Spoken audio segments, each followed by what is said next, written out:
Good morning. Good morning.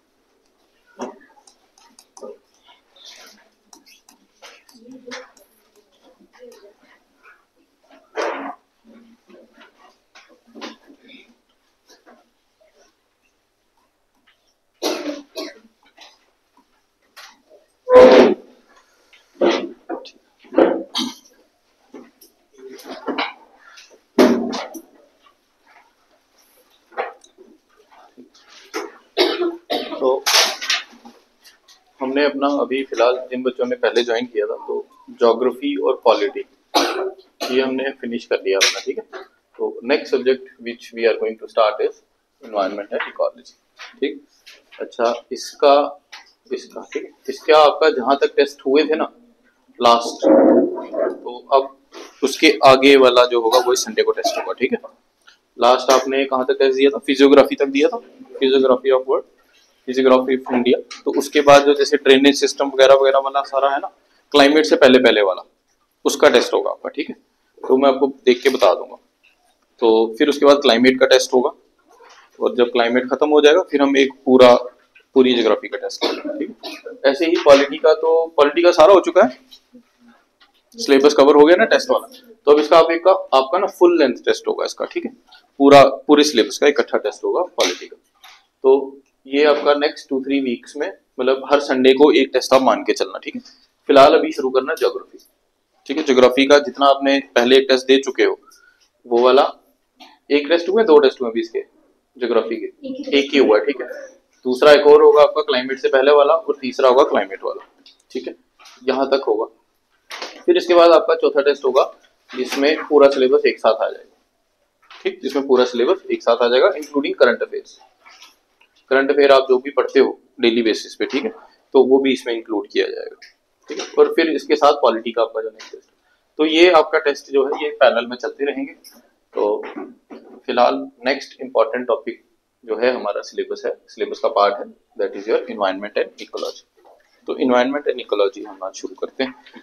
तो सबसे पहले जब भी कोई सब्जेक्ट शुरू किया जाता है तो उसको पढ़ने का तरीका क्या है कि आपको उसका सिलेबस पता होना चाहिए, ठीक है। आपको उसका सिलेबस पता होना चाहिए। अब देखो, एनवायरनमेंट एंड इकोलॉजी जो है ये आपका सिलेबस 2 पार्ट में डिवाइड होता है। पहला प्रीलिम्स के लिए और दूसरा मेंस के लिए, ठीक है। कुछ बच्चे आज हमारी क्लास में नए हैं जिनको अभी इस एग्जाम का इतना नहीं पता है।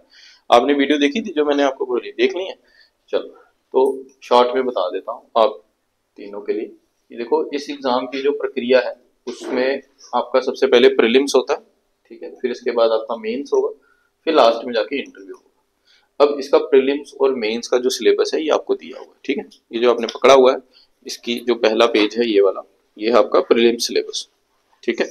और नीचे मेंस का है। तो एनवायरनमेंट एंड इकोलॉजी जो है ये प्रीलिम्स में, अच्छा प्रीलिम्स में 2 पेपर होते हैं आपके, ठीक है। Paper 1 and paper 2। पेपर 1 रहता है जीएस का, पेपर 2 रहता है आपका सी सेट का, ठीक। अब ये जो जीएस है इसमें बड़े सारे सब्जेक्ट्स एक साथ होते हैं। इसमें ही एक सब्जेक्ट आपका एनवायरनमेंट भी है, इसमें ही एक सब्जेक्ट आपका एनवायरनमेंट भी है। ऐसे ही मेंस में जब आप चले जाएंगे तो यहाँ मल्टीपल पेपर्स होते हैं, GS1, GS2, GS3, GS4। इसके अलावा एसए का पेपर होता है, इसके अलावा एक लैंग्वेज का, इंग्लिश का पेपर होता है।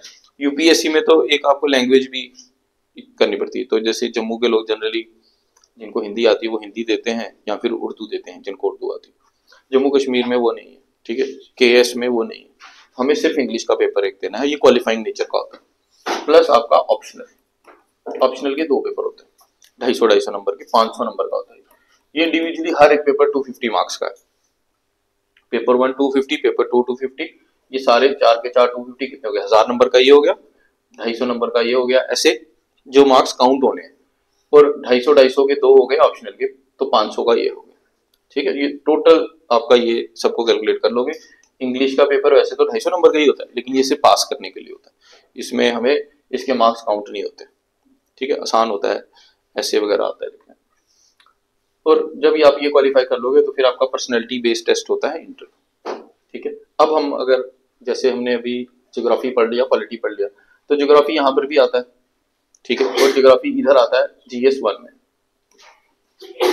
ठीक है। पॉलिटी हमने पढ़ लिया, पॉलिटी यहाँ पर भी आता है और इधर पॉलिटी आता है GS2 में, ठीक है। अब हम स्टार्ट करने जा रहे हैं इन्वायरमेंट एंड इकोलॉजी, ये यहाँ पर भी आता है और इधर आता है GS3, ठीक है। मेंस में आपका ये आएगा GS3।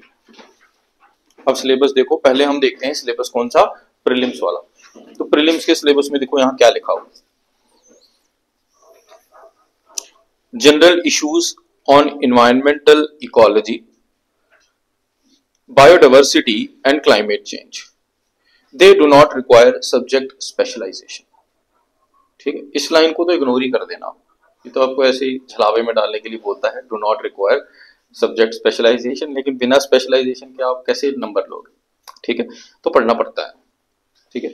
3 चीजों में ये ब्रेक डाउन करता है सिलेबस को, पहला इन्वायरमेंट इकोलॉजी, दूसरा बायोडाइवर्सिटी और तीसरा climate change. Environment and ecology लेता है, दूसरा बायोडाइवर्सिटी लेता है, तीसरा क्लाइमेट चेंज, ठीक है। ये 3 चीजें हैं आपकी प्रीलिम्स के लिए, ठीक। अब मेंस का निकालो, मेंस किस में देखोगे, GS3 में।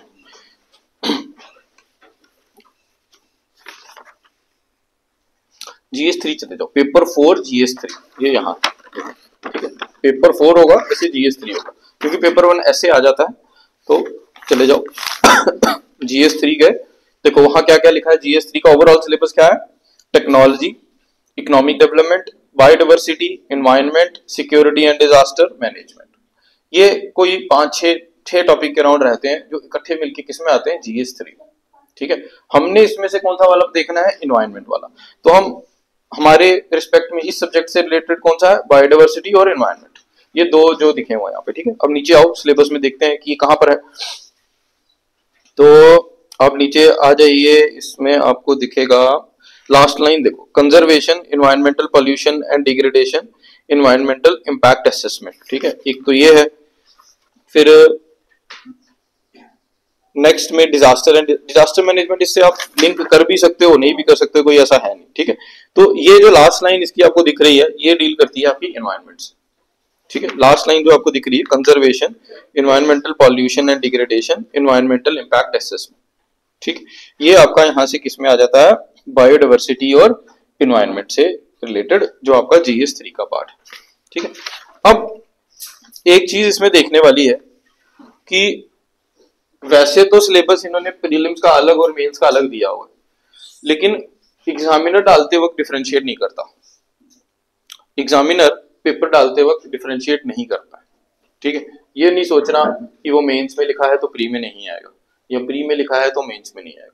तो होलिस्टिकली हमें पूरा का पूरा ही पढ़ना पड़ता है, और एक ही नोटबुक लगानी पड़ती है, उसी को स्टडी करना पड़ता है बिफोर प्रीलिम्स, और उसी नोटबुक को स्टडी करना पड़ता है बिफोर मेंस। हाँ, लेकिन हमें पता होता है कि प्रीलिम्स में हमारे MCQ बेस्ड पेपर होगा और मेंस में हमारा सब्जेक्टिव पेपर होगा, हमें आंसर लिखना होगा, तो हमें उस हिसाब से अपनी तैयारी करनी होती है। लेकिन सिलेबस वाइज आप डिफरेंशिएट नहीं कर सकते, जैसे हिस्ट्री में कर सकते हो, ठीक है, ज्योग्राफी में कर सकते हो, यहाँ नहीं कर सकते। यहाँ हमें बस सिलेबस से ये पता चलता है कि अच्छा ये टॉपिक है, ये हमने पढ़ने, भले ही उसमें प्री में दिया है चाहे मेंस में दिया है, वो एग्जामिनर यहाँ के क्वेश्चन यहाँ डाल देता है, यहाँ के क्वेश्चन यहाँ डाल देता है, ठीक। अब इन्वायरमेंट एज अ सब्जेक्ट, तो ये हो गया पहला नंबर सिलेबस, ठीक है। सिलेबस के बाद जो दूसरा एस्पेक्ट आ जाता है वो आता है पेपर एनालिसिस।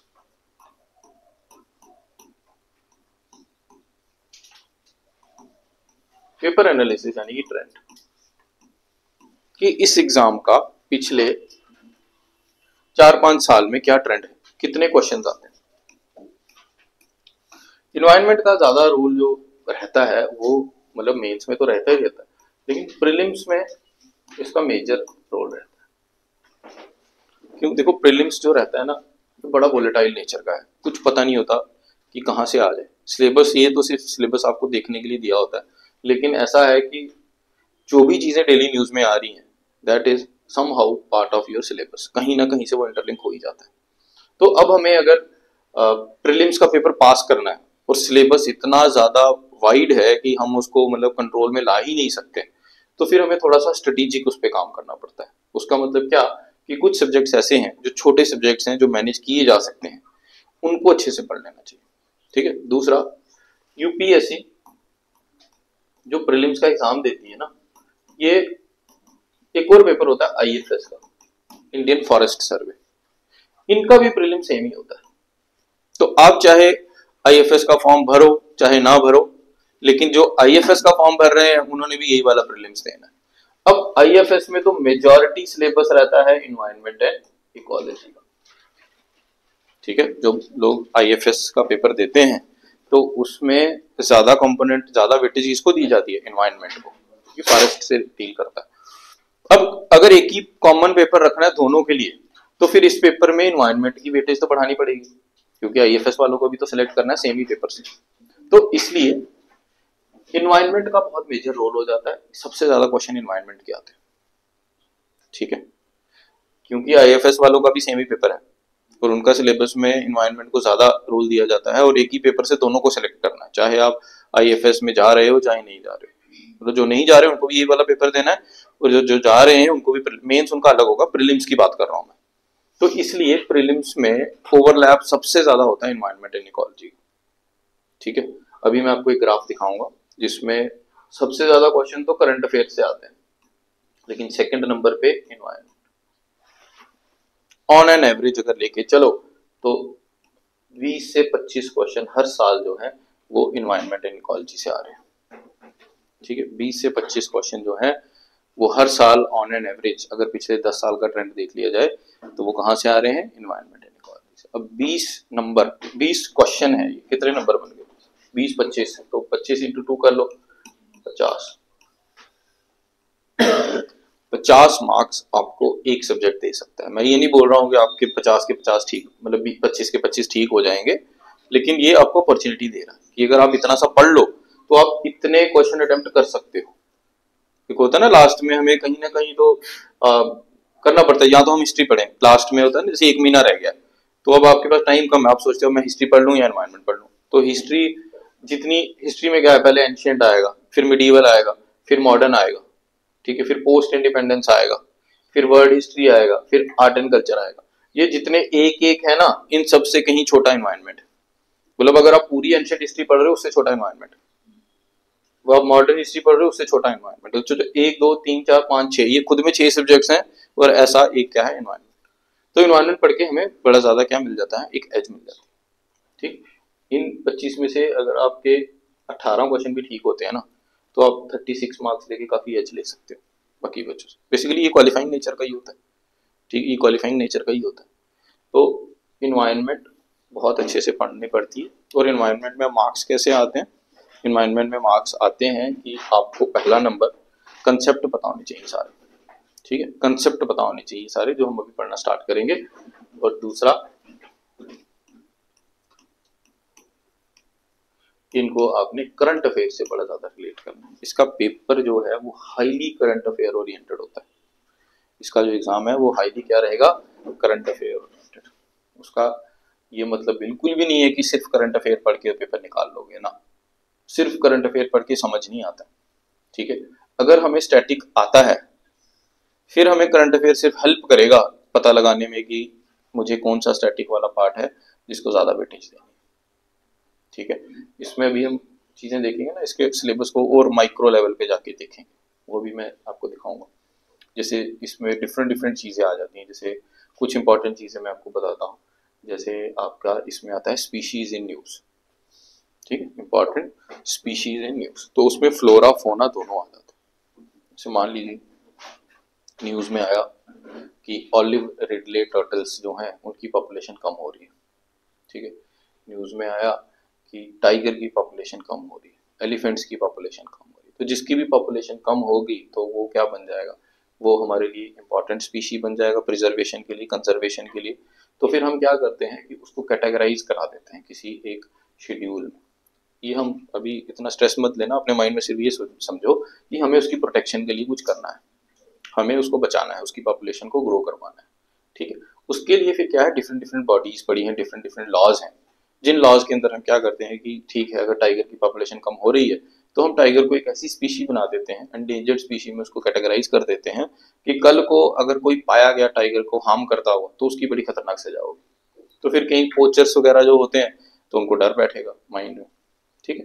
फिर उसका ट्रेड जो रहता है, अब देखो कोई शिकार क्यों करता है, उसको बेचने के लिए, तो हम क्या करते हैं, उसका ट्रेड भी बैनिश करते हैं, उसको बैन करते हैं। तो फिर हमने उसके लिए अलग लॉ बनाया हुआ है जो ट्रेड को रोकता है।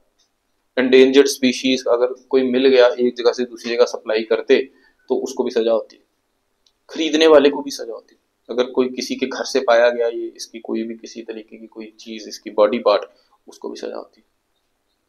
तो ये सारे लॉ वगैरह बनाए गए हैं। तो इंपॉर्टेंट टर्म क्या निकल गई, स्पीशीज इन न्यूज। अब कोई चीज न्यूज में होती है तो उससे रिलेटेड पेपर में पूछ लिया जाता है कि बताओ इसके बारे में। जैसे जिन बच्चों ने ज्योग्राफी पढ़ी है आपको याद होगा, हम जब अरुणाचल प्रदेश पढ़ रहे थे वहां पे हमने एक वो देखी थी, नेशनल पार्क देखी थी, Namdapha national park. Namdapha national park it is situated in Arunachal Pradesh. अब क्वेश्चन क्या आया था पेपर में कि फ्लाइंग स्क्विरल जो है ये इंडिया में किस नेशनल पार्क में मिलती है, और नीचे फिर 4-5 ऑप्शंस दिए थे। ऑप्शंस क्या दिए थे, पहला दिया था कि मतलब उस नेशनल पार्क के बारे में ही बताया था। पहला बताया था उसका क्लाइमेट, बोला गया था कि ये नेशनल पार्क टेम्परेट क्लाइमेट की है। सेकंड बताया गया था कि ये हमारे नॉर्थ ईस्ट में सिचुएटेड है, ठीक है। फिर बोला गया था गेस करो इसका नाम क्या है, ठीक है। तो उसका नाम आप लोग गेस कर सकते हो फिर इजली कि नामधापा, ठीक। तो डायरेक्ट क्या किया जाता है कि स्पीशी को रिलेट कर लिया जाता है किससे, उसके कंजर्वेशन रिजर्व से। अब कंजर्वेशन रिजर्व अलग अलग टाइप के हो सकते हैं, वो नेशनल पार्क भी हो सकता है, वाइल्ड लाइफ सेंचुरी भी हो सकता है, और कोई छोटे मोटे लेवल पे भी हो सकता है। यानी कि ये सारे डिफरेंट है, नेशनल पार्क अलग है, वाइल्ड लाइफ सेंचुरी अलग है। क्या डिफरेंस है जब हम पढ़ेंगे तब देखेंगे। एक में ऐसा होगा कि हो सकता है कि थोड़ा कम प्रोटेक्शन, दूसरे में बहुत ज्यादा हो। जैसे वाइल्ड लाइफ सेंचुरी में थोड़ी कम प्रोटेक्शन होती है, उसमें ह्यूमंस की एंट्री भी अलाउड होती है। फिर आ जाती है नेशनल पार्क, नेशनल पार्क में ह्यूमंस की एंट्री अलाउड नहीं होती। वाइल्ड लाइफ सेंचुरी है तो हो सकता है कि किसी के खेत है वहां पे, तो उसमें वो खेती बाड़ी कर रहा है तो अलाउड, घर नहीं बनेंगे, घर बाहर होंगे, लेकिन जाके खेती बाड़ी कर सकता है। नेशनल पार्क में तो वो भी नहीं है, नेशनल पार्क में कोई नहीं रह सकता, ना जा सकता है ना रह सकता है। हाँ, टूरिज्म पर्पज के लिए आप जा सकते हो, ठीक है, टूरिज्म पर्पज के लिए आप जा सकते हो, लेकिन उसमें भी एक कोर एरिया होता है, वहां कोई नहीं जा सकता। वो सिर्फ साइंटिफिक रिसर्च पर्पज के लिए रखा होता है या फिर उन स्पीशी की कंजर्वेशन के लिए। तो यानी कि लेवल्स रखे हुए हैं स्पीशीज को कंजर्व करने के लिए, ठीक। तो कुछ चीजें स्पीशीज इन न्यूज जैसे ये एक टॉपिक है। फिर इसके अलावा कुछ चीजें आ जाती हैं, जैसे मैंने आपको बताया कि इनको प्रोटेक्ट करने के लिए लॉज बनाए हुए। तो आज की डेट में जितनी भी हमारी आप लोगों ने सुना है ना ग्रीन हाउस इफेक्ट, ठीक है। तो ग्रीन हाउस गैसेस होती हैं जिनसे ग्रीन हाउस इफेक्ट रहता है, जिसकी वजह से अर्थ पे क्या हो रही है, ग्लोबल वार्मिंग, ठीक है। और इस कंसेप्ट को बोला जा रहा है क्लाइमेट चेंज। क्लाइमेट चेंज, अर्थ का टेम्परेचर जो है ये बढ़ रहा है, गर्म हो रही है अर्थ, ठीक है। ऑन एन एवरेज आज की डेट में अर्थ का जो एवरेज टेम्परेचर है ये 16 से 18 डिग्री सेल्सियस के बीच में आता है, एवरेज टेम्परेचर ऑफ अर्थ, ठीक है। अब एक रिपोर्ट आई है, ठीक है, IPCC की। ये क्या है, इस पे भी जोर मत डालना, ये मैं सारा पढ़ाऊंगा कि ये क्या रिपोर्ट है, क्या बोलता है। लेकिन ऐसा माइंड में रखो कि कोई एक संस्था है, उसने बोला है कि अगर अर्थ का टेम्परेचर 1.5 डिग्री सेल्सियस बढ़ गया, अर्थ का टेम्परेचर एवरेज अगर 1.5 डिग्री सेल्सियस बढ़ गया तो बहुत सी प्रजातियां हैं, बहुत सी क्या, इसने तो बोला है कि 60 to 70% जो स्पीशीज हैं वो खत्म हो जाएंगे, ठीक है, वो खत्म हो जाएंगे। हमारे जितने ओशियंस हैं वो एसिडिक हो जाएंगे। अगर ओशियन एसिडिक हो गए ना तो फिर ह्यूमंस का सरवाइव करना बहुत मुश्किल है, क्योंकि अगर आप लोगों को थोड़ा सा अर्थ का ओरिजिन पता है कि अर्थ कैसे ओरिजिनेट, मतलब अर्थ का ओरिजिन नहीं, लाइफ का ओरिजिन, ठीक है। अर्थ का ओरिजिन तो आपको पता होगा बिग बैंग थ्योरी से, लेकिन लाइफ कैसे है, लाइफ फॉर्म कैसे है। आज की डेट में जैसे हम हैं, ह्यूमंस हैं, तो हम क्या इनहेल करते हैं जिसमें हम सरवाइव करते हैं, ऑक्सीजन, ठीक है। क्या हम कार्बन डाइऑक्साइड इनहेल कर सकते हैं? अर्थ जब बनी थी ना, तब हमारे एटमॉस्फेयर में सबसे ज्यादा कार्बन डाइऑक्साइड थी, ऑक्सीजन थी बहुत कम क्वांटिटी में। तो फिर क्या हुआ कि हमारे जितने ओशियंस हैं, ओशियन दिख रहे हैं आपको, ये ब्लूइश कलर के जितने भी, इन ओशियंस के ऊपर क्या किसकी प्रजाति बढ़ना शुरू हुई? हमारे जो प्लांट्स होते हैं जो वाटर के सरफेस पे, जिनको बोलते हैं फाइटोप्लैंक्टॉन्स, फाइटोप्लैंक्टॉन्स। ठीक है, तो फाइटोप्लैंक्टॉन्स ने क्या किया? फोटोसिंथेसिस। फोटोसिंथेसिस में जो प्लांट्स, जो ट्रीज होते हैं, क्या इनहेल करते हैं? कार्बन डाइऑक्साइड, और रिलीज क्या करते हैं? ऑक्सीजन। तो अब ये प्रोसेस स्टार्ट हुआ, क्योंकि हवा में सबसे ज्यादा क्या है? Carbon dioxide. तो इन प्लांट्स की ग्रोथ बहुत तेज हुई, क्योंकि इन प्लांट्स को क्या चाहिए? Carbon dioxide. तो इतना ज्यादा कार्बन डाइऑक्साइड जब अर्थ की एटमॉस्फेयर में था, तो प्लांट्स की ग्रोथ बहुत ज्यादा हुई। अब फाइटोप्लैंक्टॉन्स का क्या रहता है कि ये कार्बन डाइऑक्साइड इनहेल करेंगे और वो कार्बन डाइऑक्साइड इनकी बॉडी में स्टोर हो जाएगी। यानी पेड़ जब बड़ा होता है ना, तो उसके अंदर स्टोर क्या हो रहा है? कार्बन। कार्बन डाइऑक्साइड CO2 लेता है, इनहेल करता है, कार्बन अपने पास रखता है, जिससे अपना शरीर को ग्रो करता है, और ऑक्सीजन बाहर रिलीज कर देता है।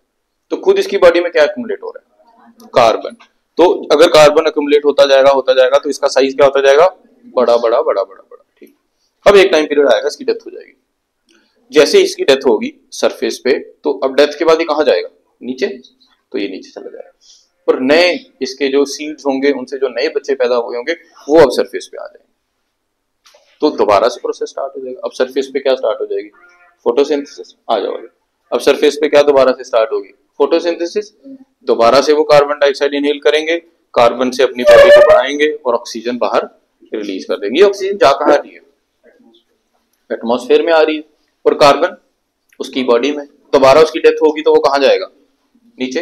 अब ये साइकिल चला कई लाख साल, ये कोई 1-2 साल की बात नहीं है, लाखों साल, मिलियंस ऑफ ईयर्स। ठीक है, मिलियंस ऑफ ईयर्स जब ये प्रोसेस चलता रहा, तो इसमें हुआ क्या क्या क्या इफेक्ट होगा एटमॉस्फेयर में? मुझे बताओ। अब कार्बन डाइऑक्साइड की क्वांटिटी कम होगी कि ज्यादा? कम होगी। बढ़ेगी किसकी? ऑक्सीजन की। तो अब CO2 पहले था एटमॉस्फेयर में, अब वहां क्या रह गया? O2। तो C कहां गया? वो कहां है? ओशन के बीनीथ, सब सरफेस पे, ओशन के बेड पे। वो नीचे जाके एक्युमुलेट होता जाएगा।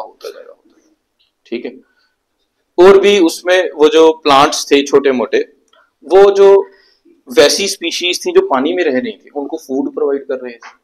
मछलियां खाएंगी ना फाइटोप्लैंक्टॉन्स को, मछली खाएगी, मछली का फूड है वो।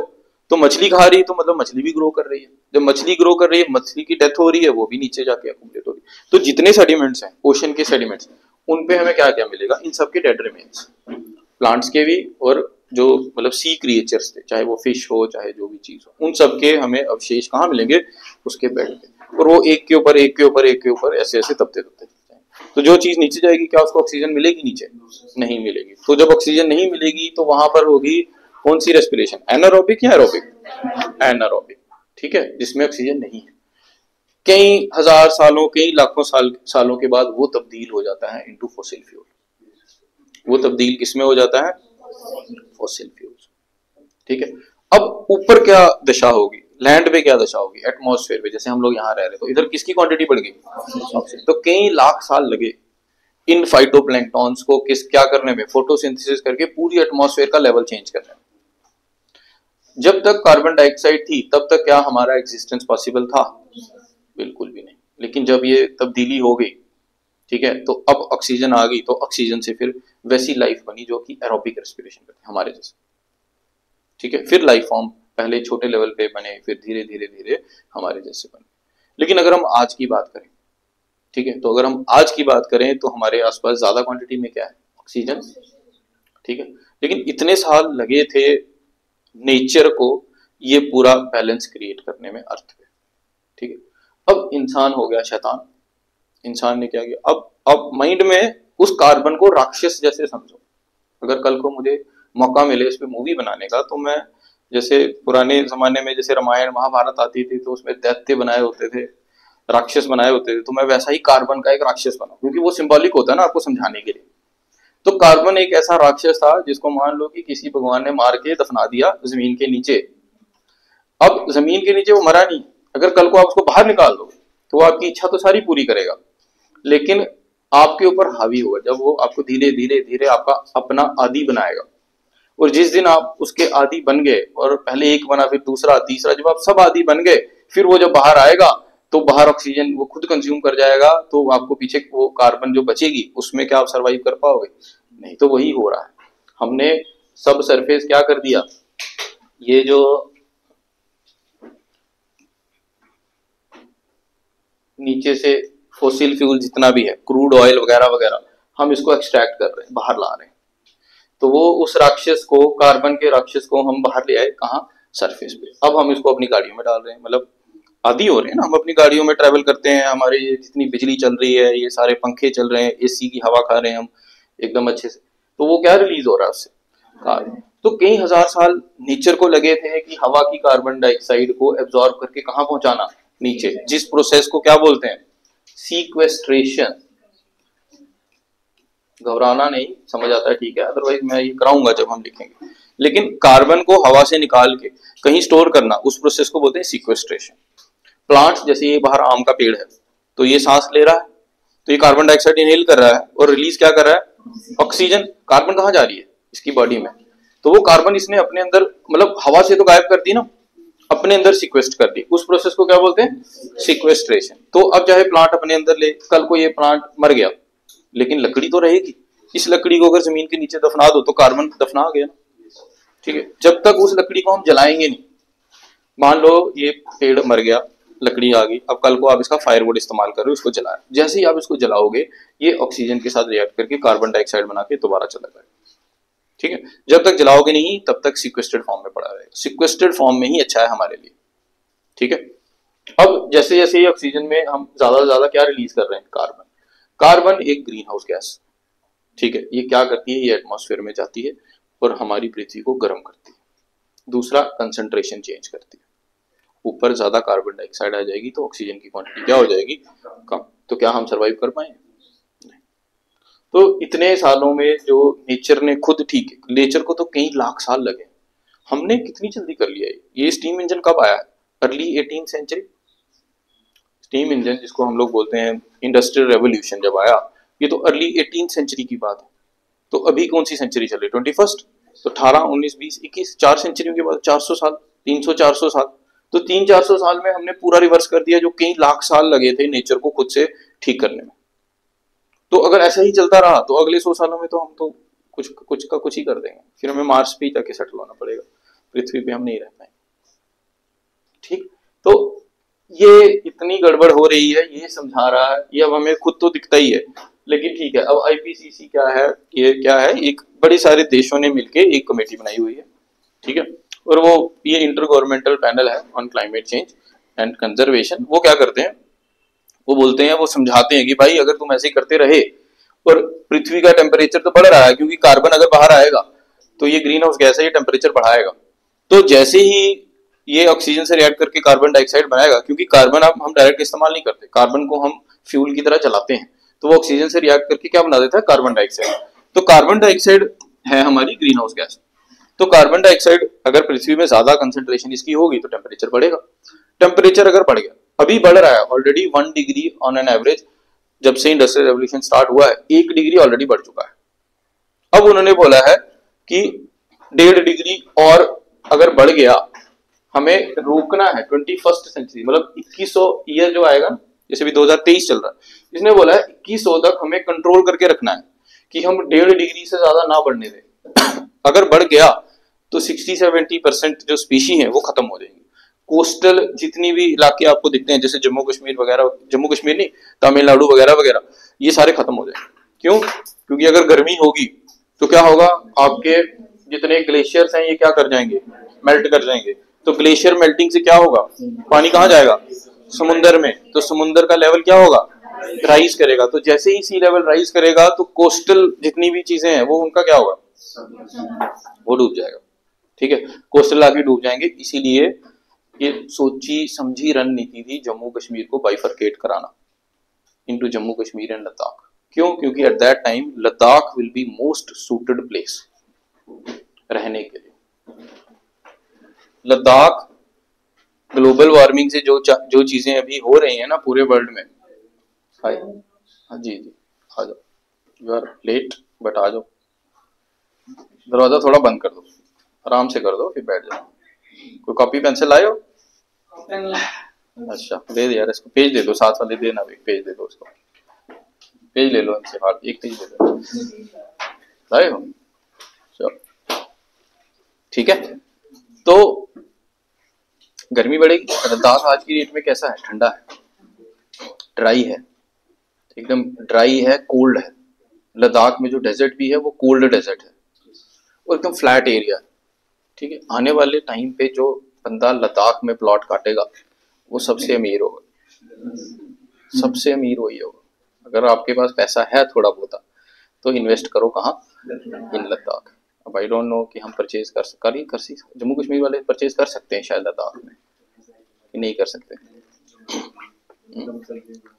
तो अगर आपके पास ऑप्शन है सेटल होने का भी, अभी आपको कोई चॉइस देता है तो सेटल इन लद्दाख, लद्दाख में सेटल हो जाओ।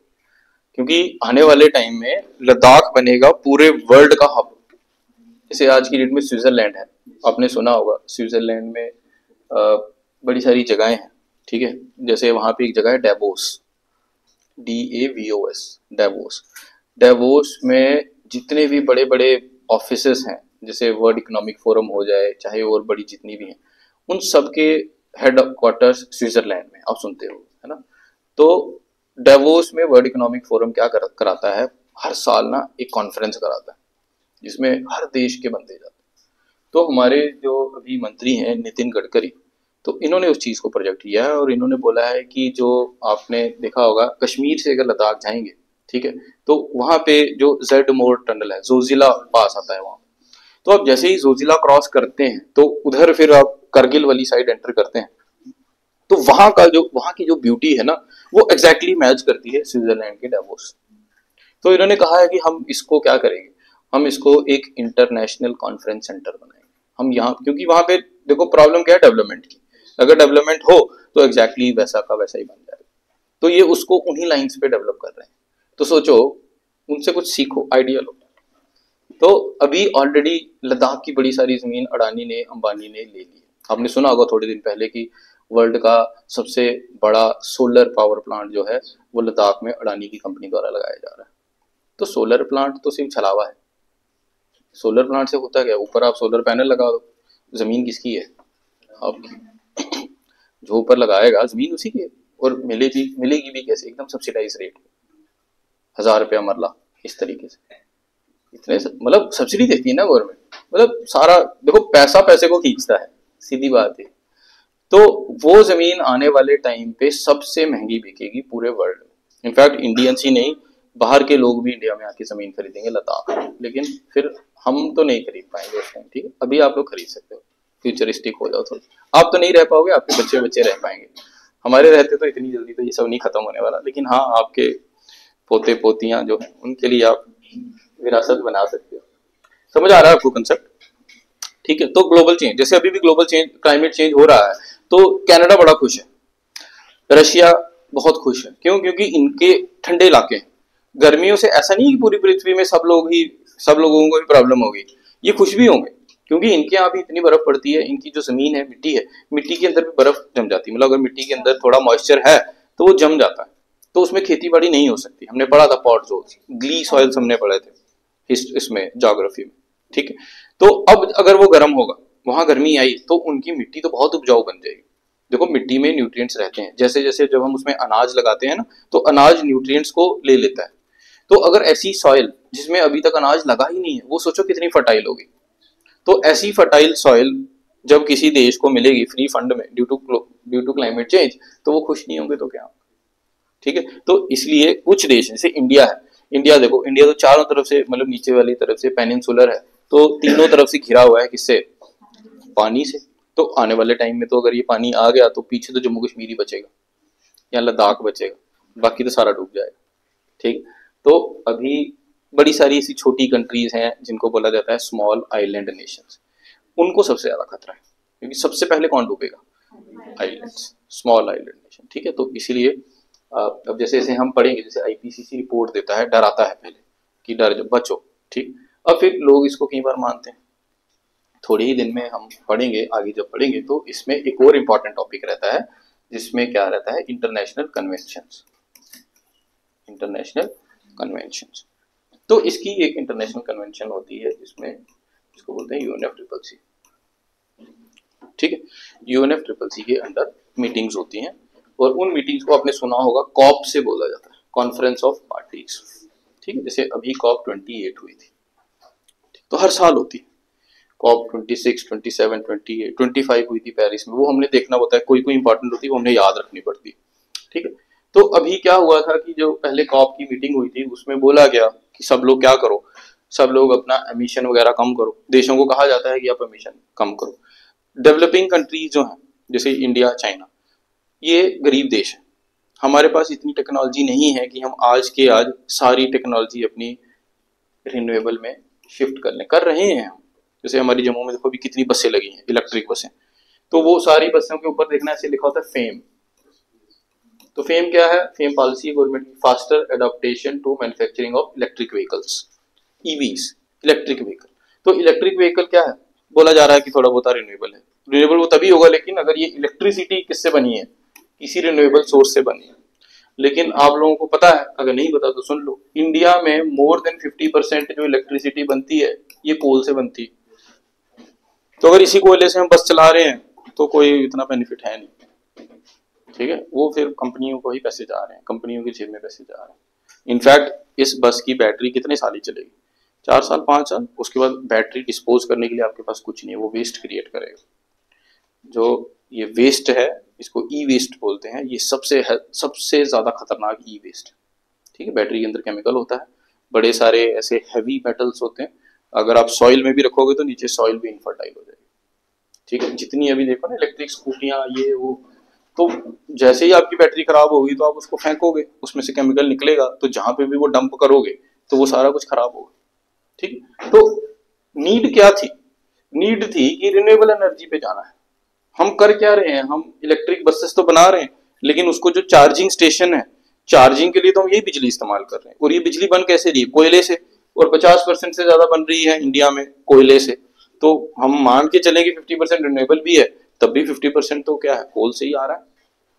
ठीक है, तो कोई, ठीक है, अगर बसें बन गई तो कल को अगर हमारे पास टेक्नोलॉजी अपग्रेड हुई तो हो सकता है ना कि हम ये कोल वाला रिड्यूस कर लें, 40% कर लें, 30% कर लें, तो ठीक है, धीरे धीरे हम वहां पहुंचेंगे। ठीक, तो अब इंडिया, चाइना, पाकिस्तान, ये सारी डेवलपिंग कंट्रीज गरीब होती हैं, वो ज्यादा पुरानी टेक्नोलॉजी पे काम करती हैं। तो अभी पुरानी टेक्नोलॉजी थी कोयले की, कोल वेस्ट। तो अब ये बड़े देश जो हैं ये हमारे ऊपर प्रेशर क्रिएट कर रहे हैं, हमें बोलते हैं कि अब कोयला जलाना बंद करो। अब हमारी इतनी ज्यादा पॉपुलेशन है, अगर हम एक ही दिन में कोयला जलाना बंद कर दें, हमारी फैक्ट्रियां नहीं चलेंगी, हमारे काम, अब हमारी क्लास ही नहीं चलेगी अगर कोयला ना हो। कोयले से ही बिजली बन रही है, बिजली आ रही है तभी तो हम ये सारा डिजिटल बोर्ड, ये लाइट शाइट में आपको पढ़ा पा रहे हैं। जब कुछ अगर हमने इतनी जल्दी बंद कर दिया, हमारी इतनी पॉपुलेशन है, रोजगार नहीं मिलेगा, सब कुछ अस्त व्यस्त हो जाएगा। तो इंडिया, चाइना, पाकिस्तान, ये उधर तीनों ऐसे बैठते हैं कंधे पे हाथ रख के, वहां दुश्मनी नहीं होती, वहां दोस्त होता है, अगेंस्ट यूएस, जितनी ये यूरोपियन कंट्रीज हैं इन सब के खिलाफ। क्योंकि ये वो लोग हैं जिन्होंने गंद फैलाया है। इंडस्ट्रियल रेवोल्यूशन जो हुआ था सबसे पहले, तो उसमें फायदा किनको हुआ, इन्हीं को हुआ। क्यूमुलेटिव, इनको G7 कंट्रीज कहा जाता है, ग्रुप है ये, ग्रुप ऑफ 7 स्ट्रॉन्गेस्ट इकोनॉमीज। तो ये स्ट्रॉन्ग इकोनॉमी बनी कैसे, इन्होंने पहले लूटा, इन्होंने पहले हमें लूटा। इंडिया तो ब्रिटेन के अंडर थी ना, इन्होंने हमारे यहाँ से फॉरेस्ट रिसोर्सेस लिए, कितना कुछ हमसे इन्होंने लूट माट करी, अफ्रीका को लूटा, साउथ अमेरिका को लूटा, सबको लूट लाट के अपने यहाँ रॉ मटेरियल ले जाते थे, वहां महंगा बना के, सस्ता बना के हमें ही वापस महंगा बेचते थे। इंडिया से कॉटन ये लोग लेकर जाते थे, हमारे यहाँ बैन कर दिया था कि कोई कॉटन से कपड़ा नहीं बना सकता, वहां कपड़ा बनाते थे बहुत सस्ता, मशीन से बनता था, और वापिस आके भारत में बहुत महंगा बेचते थे। ठीक है, तो वो उस बिना पे इन्होंने हमारे ऊपर जो राज किया है, बोलते थे ना भारत पहले सोने की चिड़िया था, तो वो सारा इन्होंने लूटा है। तो सिर्फ भारत को थोड़ी लूटा है, इन्होंने अफ्रीका को लूटा, इन्होंने साउथ अमेरिका को लूटा, इन्होंने इंडोनेशिया को लूटा, बड़ी सारी साउथ ईस्ट एशियन कंट्री जितनी भी, इन्होंने सबको लूटा है। तो इन सबको लूट लूट के ये अमीर हुए, और इन्होंने वहां स्टीम इंजन चलाए, फैक्ट्रियां चलाई, उनसे ही तो सारा कोयला निकला। तो अगर हम एक टर्म होती है उसको बोलते हैं कार्बन बजट। कार्बन बजट क्या होता है कि पृथ्वी पे कितना कार्बन जो है जो पहले सीक्वेस्ट हुआ था तो कितना और बचा हुआ है कि हम वापस निकालेंगे, तो बजट मतलब कि कितना पेंडिंग है। तो अगर हम कार्बन बजट की बात करें तो वो देखा जाता है कि 80 to 90% जो अभी एयर में रिलीज हुआ है वो ये कुछ 7 कंट्रीज हैं इन्होंने ही किया है। अब पीछे कैपेसिटी कितनी रह गई है 10% की। अब 10% में ये हमें बोले तुम कम करो। तो ये चीज समझी थी सबसे पहले मनमोहन सिंह ने, ठीक है, क्योंकि ये लोग क्या करते थे, ये हमें धमकाते थे आके। जब भी कोई मीटिंग होती थी ये बोलते थे इंडिया सबसे बड़ा वो है एमिटर है, ये है। हालांकि इंडिया नहीं, पहले नंबर पे एमिटर आज की डेट में है यूएस, सबसे ज्यादा एमिशन करता है यूएस। दूसरे नंबर पे करता है चाइना। तीसरे नंबर पे करता है European union as a common, क्योंकि इसमें बड़े सारे देश हैं। और चौथे नंबर पे इंडिया। अगर देशों की बात करो तो फिर 1 2 3 इंडिया। अगर ऐसे ब्लॉक्स की बात करो तो 1 2 3 और इंडिया 4। सबसे ज्यादा मीटर, सबसे बड़ा मीटर कौन है? यूएस। यूएस सबसे ज्यादा कार्बन डाइऑक्साइड प्रोड्यूस कर रहा है। दूसरे पे चाइना, तीसरे पे यूरोपियन यूनियन, चौथे पे इंडिया। अब जब वहां बात चली तो ये हमें धमका रहे थे, चाइना को भी धमका रहे थे, हमें भी धमका रहे थे। तो सबसे intelligent person, the most intelligent person mister Manmohan Singh, ये गए वहां मीटिंग। और आज तक हम लोग जैसे अपनी पॉपुलेशन को कोसते हैं, इन्होंने वहां पे क्या किया, इन्होंने बोला बताओ तुम्हारा कितना मिशन है। यूएस वालों को सबको पूछा तुम्हारा कितना कितना मिशन, उन सबको डिवाइड कर दिया पॉपुलेशन से। ये एक नई टर्म थी पर कैपिटा, ये मैं आपको पहले भी समझा चुका हूँ कई क्लासेस में। तो ये आ गया पर कैपिटा एमिशन। ठीक, देखो बात सीधी सी है, साइंस से कुछ नहीं होती है, ये सारी होती है जो ज्यादा इंटेलिजेंट पर्सन होता है वो दूसरे को मैनिपुलेट करता है। तो हम बहुत इंटेलिजेंट थे पहले, जब तक हमारे वेद वगैरह थे हम वो फॉलो करते थे। लेकिन बाद में कुछ एक ऐसा इरा आया कि वो चीज आगे ट्रांसमिट नहीं हो पाई। चाहे आप उसको कास्ट सिस्टम के वजह से बोल दो, चाहे कुछ और, क्योंकि पहले ऐसा था कि कुछ पर्टिकुलर कास्ट के पास ही सारी नॉलेज थी, उसको ट्रांसमिट नहीं करते थे। ठीक है, उसके पीछे बड़ी सारी वजहें थी। इंग्लिश में ऐसा कुछ नहीं, तो लोगों ने इंग्लिश अडॉप्ट करी। जब इंग्लिश अडॉप्ट करी तो उनके जैसे सोचने लग पड़े। अपना जो था पुराना वो सारा चला गया, अपना जो हमारा पुराना था वो कल्चर वो। अब इंग्लिश के हिसाब से इन्होंने हमें क्या कर लिया, इन्होंने हमें डोमिनेट कर लिया। हमें लगने लगा कि हमारी सिविलाइजेशन तो बिल्कुल कुछ है ही। मैंने आपको पहले भी बताया था कि जब अंग्रेज हमारे ऊपर आए हैं तो उन्होंने बोला, इंडियंस को बोला वाइट मैन्स बर्डन। खुद अंग्रेज थे ना, गोरे थे, तो उन्होंने हमें इंडियंस को बोला that Indians are barbaric community and it is the white man's burden. मतलब उनके ऊपर बर्डन है हमें सिविलाइज्ड बनाना। तो फिर हमारी सोच ऐसी ही होगी इंडियंस की। गांधी जी पैदा कब हुए? 1860। गांधी जी भारत कब आए लौट के वहां से? 1915। ठीक है, सोच लो गांधी जी पैदा हुए, बरिस्ट्री करी, साउथ अफ्रीका गए, वहां इतना काम काज किया, सत्याग्रह अच्छे से किया, वापस भारत लौट के आ गए 1915। उसके बाद यहाँ के नॉन कोऑपरेशन मूवमेंट चलाई, चौरी चौरा इंसिडेंट हुआ, बड़ा कुछ। तब तक हमें पता ही नहीं था कि इंडिया में इंडस वैली सिविलाइजेशन थी। आज आप लोगों को पता है ना Indus valley civilisation. Indus valley civilisation अपने जमाने की सबसे एडवांस सिविलाइजेशन थी। ठीक है, ये जब तक का मैं आपको बता रहा हूँ कि गांधी जी यहाँ तक पहुंच गए हैं। अभी तक गांधी जी को, मतलब इंडियंस को तो छोड़ो, गांधी जी तक को नहीं पता था कि हमारी हिस्ट्री क्या है, हिस्टोरिकली हम कितने एडवांस है। क्योंकि तब तक हम अपने आप को ब्रेक लगा के बैठे थे वेद तक, और वेद कुछ पर्टिकुलर कास्ट ग्रुप्स के पास ही थे, वो भी आगे लॉस हो चुके थे क्योंकि ट्रांसमिट जो करते थे बड़े लिमिटेड लोग थे, तो वो भी चले गए, तो उनको ट्रांसमिट करने वाले भी चले गए, तो जिनको पता भी था तो आधी दूरी बातें पता थी। ऐसा भी नहीं था कि किसी हम एक को बोले कि तुमको सारे वेद आते हैं तो तुम सबको बता दो, ऐसा भी बिल्कुल नहीं था। तो कहीं छोटी मोटी चीजें ही थी। लेकिन आपको पता है ना, आपने हिस्ट्री में देखा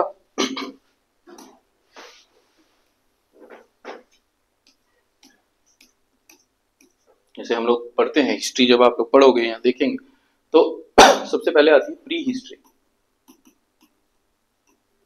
फिर आती है प्रोटो हिस्ट्री, फिर आती है हिस्ट्री। ठीक है, एक लाइन आती है कि हमारे पास रिटन रिकॉर्ड्स हैं कि नहीं है। जहां हमारे पास रिटन रिकॉर्ड नहीं है उसको हम बोलते हैं प्री हिस्ट्री। फिर एक लाइन आती है प्रोटो हिस्ट्री। प्रोटो हिस्ट्री का मतलब ये है कि हमारे पास रिटन रिकॉर्ड तो हैं लेकिन हमें उनकी भाषा समझ नहीं आई अभी तक, ठीक है, हम उसको डिकोड नहीं कर पाए हैं। और हिस्ट्री आती है कि रिटन भी है और डिकोड भी कर चुके हैं, ठीक है। प्रोटो हिस्ट्री में आज की डेट में हम लोग आईवीसी को देखते हैं, और हिस्ट्री हमारी एंशिएंट हिस्ट्री स्टार्ट होती है वेदास, ऋग्वेदिक एज। और आईवीसी के पहले वाली जो चीज है वो है प्री हिस्ट्री। प्री हिस्ट्री में हम पढ़ते हैं लिथिक एजेस पढ़ते हैं, ठीक है, जिसमें हम पढ़ते हैं palaeolithic, mesolithic, neolithic, palaeo, meso. इसमें हमारे पास हो सकता है कि किसी दीवार के ऊपर कोई उसने कुछ आकृतियां बनाई हो, कुछ पेंटिंग की हो, लेकिन स्क्रिप्ट नहीं है। यहां स्क्रिप्ट नहीं है, यहां स्क्रिप्ट है लेकिन उसको डिकोड नहीं कर पाए। अब आईवीसी है, उनकी स्क्रिप्ट है लेकिन इतनी एडवांस स्क्रिप्ट है कि अभी तक हमें समझ ही नहीं आई। और यहाँ पे स्क्रिप्ट भी है और डिकोड भी कर ली। ये तो संस्कृत है जो आप लोगों को आती है। तो सोच लो, जब की डेट बता रहा हूं मैं गांधी जी तक, तब तक हमें यहीं तक की चीजें पता थी, इसके पहले हमें पता ही नहीं थी। ये तो 1923 के अराउंड 1930s में वो दयाराम सानी गए और उन्होंने एक्सकेवेट किया और उनको आईवीसी के बारे में पता चला। तो जब हमें आईवीसी के बारे में पता चला है तब हमें थोड़ा सा फिक्र हुआ है कि अच्छा हम पहले इतने स्ट्रांग थे। तो अंग्रेज तो कुछ भी नहीं है ना उसके सामने आईवीसी। आप लोग हिस्ट्री पढ़ोगे या जिन्होंने पढ़ी है तो उसके फीचर्स बताए जाते हैं। ट्रेड होता था, पूरा ट्रेड होता था मेसोपोटामिया के साथ। हमारा बड़ा खतरनाक नेवल सिस्टम था। लोथल करके एक साइड है गुजरात में, जहां उस टाइम उस जमाने का पोर्ट यार्ड होता था, शिप्स होते थे, ठीक है। और क्वाइंस हमें मिले हैं तब के, कितने अच्छे अच्छे क्वाइंस मिले। ड्रेनेज सिस्टम हमें मिला। आज की डेट में भी देखना हमारी गलियां बड़ी तंग होती हैं, उस जमाने में एकदम ऐसे रेक्टेंगुलर पैटर्न होते थे लोगों के, ठीक है, 90 डिग्री पे कट करते थे। हर किसी का घर स्ट्रीट में खुलता था, हर किसी के घर में एक प्राइवेट वेल था, खुद का कुआं, हर किसी के घर में बाथरूम था, ड्रेनेज सिस्टम था प्रॉपर, ठीक है। उनका ड्रेनेज सिस्टम इतना एडवांस था कि वो लोग उसके सरफेस पे जिप्सम इस्तेमाल करते थे। मतलब नालियां जो होती हैं, नालियां जैसे आज की डेट में आप करोगे तो नाली के नीचे लोग क्या डालते हैं, बोलो सिविल इंजीनियरों, क्या डालते हैं? कंक्रीट डालते हैं। कंक्रीट से क्या होता है, पानी नहीं जाता नीचे, पानी फ्लो करता है। जिप्सम से पानी परकुलेट कर जाता। जिप्सम क्या होता था, जिप्सम डालते थे नीचे, तो जितना घर का किचन का वेस्ट, बाथरूम का वेस्ट जितना भी जाएगा, तो उसमें से जो वाटर होगा वो प्यूरिफाई होकर नीचे चला जाता था, ग्राउंड वाटर रिप्लेनिश हो जाता था। और जो सॉलिड वेस्ट होता था सिर्फ वो नाली में बहता था। और नालियों के ऊपर इन्होंने मैन होल रखे होते थे, ढक्कन रखे होते थे। कहीं नाली बंद हो गई, ढक्कन खोलो, साफ कर लो। अभी क्या होता है, नालियों से पानी, गंदा पानी निकल के, क्योंकि कंक्रीट पानी ऑब्जर्व कराता नहीं है, वो सब एक जगह कहीं जाके इकट्ठा होता है और वो लास्ट में हम रिवर्स में डालते हैं, तो पूरा रिवर पॉल्यूट होता है। जैसे ये अखनूर वाली नहर है, जहां जगह जगह लोगों ने अपने गंदे नाले उसमें डाले हों, ठीक है, तो उसमें पानी भी खराब होता है। पानी खराब होगा, पानी में बायोडाइवर्सिटी खराब होगी। वही पानी जब आप पियोगे तो आपका क्या हाल होगा। अब आपने मशीनें बनाई हुई है पानी को प्यूरिफाई करने के लिए। वो मशीनें चलती हैं किस पे, बिजली पे। बिजली कहां से बनती है, कोयले से। उस जमाने में सिर्फ जिप्सम इस्तेमाल करते थे। जिप्सम खुद ब खुद पानी जब नीचे भेजता था ना, तो वो लेयर्स बाय लेयर जब पानी नीचे जाता था अपने आप प्यूरिफाई होके किसमें मिल जाता था, ग्राउंड वाटर। तो आपकी नहरें भी साफ सुथरी होती थी, नदियां भी साफ सुथरी होती थी। आपको कोई मशीन, आर्टिफिशियल मशीन लगाने की जरूरत नहीं थी वाटर प्यूरिफाई करने के लिए। वाटर अपने आप प्यूरिफाई होता था। तो उस प्रोसेस को बोलते हैं सस्टेनेबल, ठीक है। तो देखो, हमें पता है कि हमारी हिस्ट्री बहुत रिच है, ठीक है, लेकिन हमें ऐसा बताया गया, हमारा माइंड ऐसा बनाया गया कि हमें कुछ नहीं पता। क्यों? क्योंकि हमने इंग्लिश एजुकेशन सिस्टम अडॉप्ट किया था। तो हुआ क्या, मनमोहन सिंह जी गए, अंग्रेज क्या करते थे, चालाक थे, जहां इनको फायदा होता था ना वहां पर कैपिटा इस्तेमाल करते थे,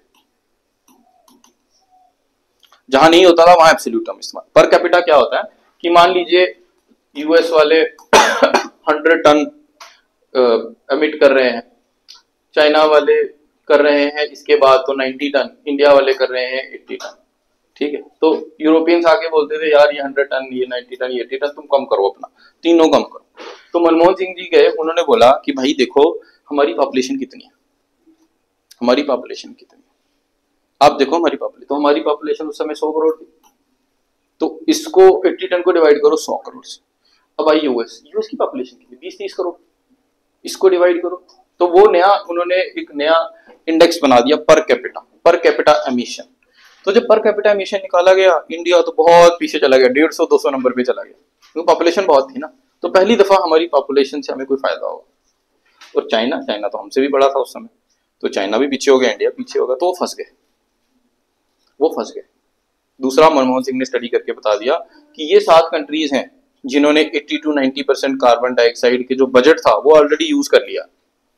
मान लीजिए कि अर्थ में ऊपर अब कितना रिलीज किया जा सकता है, कोई 100 यूनिट्स ऑफ कार्बन, इसमें से इतना ऑलरेडी ये 7 कंट्रीज कर चुकी हैं, इतना अभी बचा हुआ है, मान लो 90% कर चुकी है, 10% बचा हुआ है।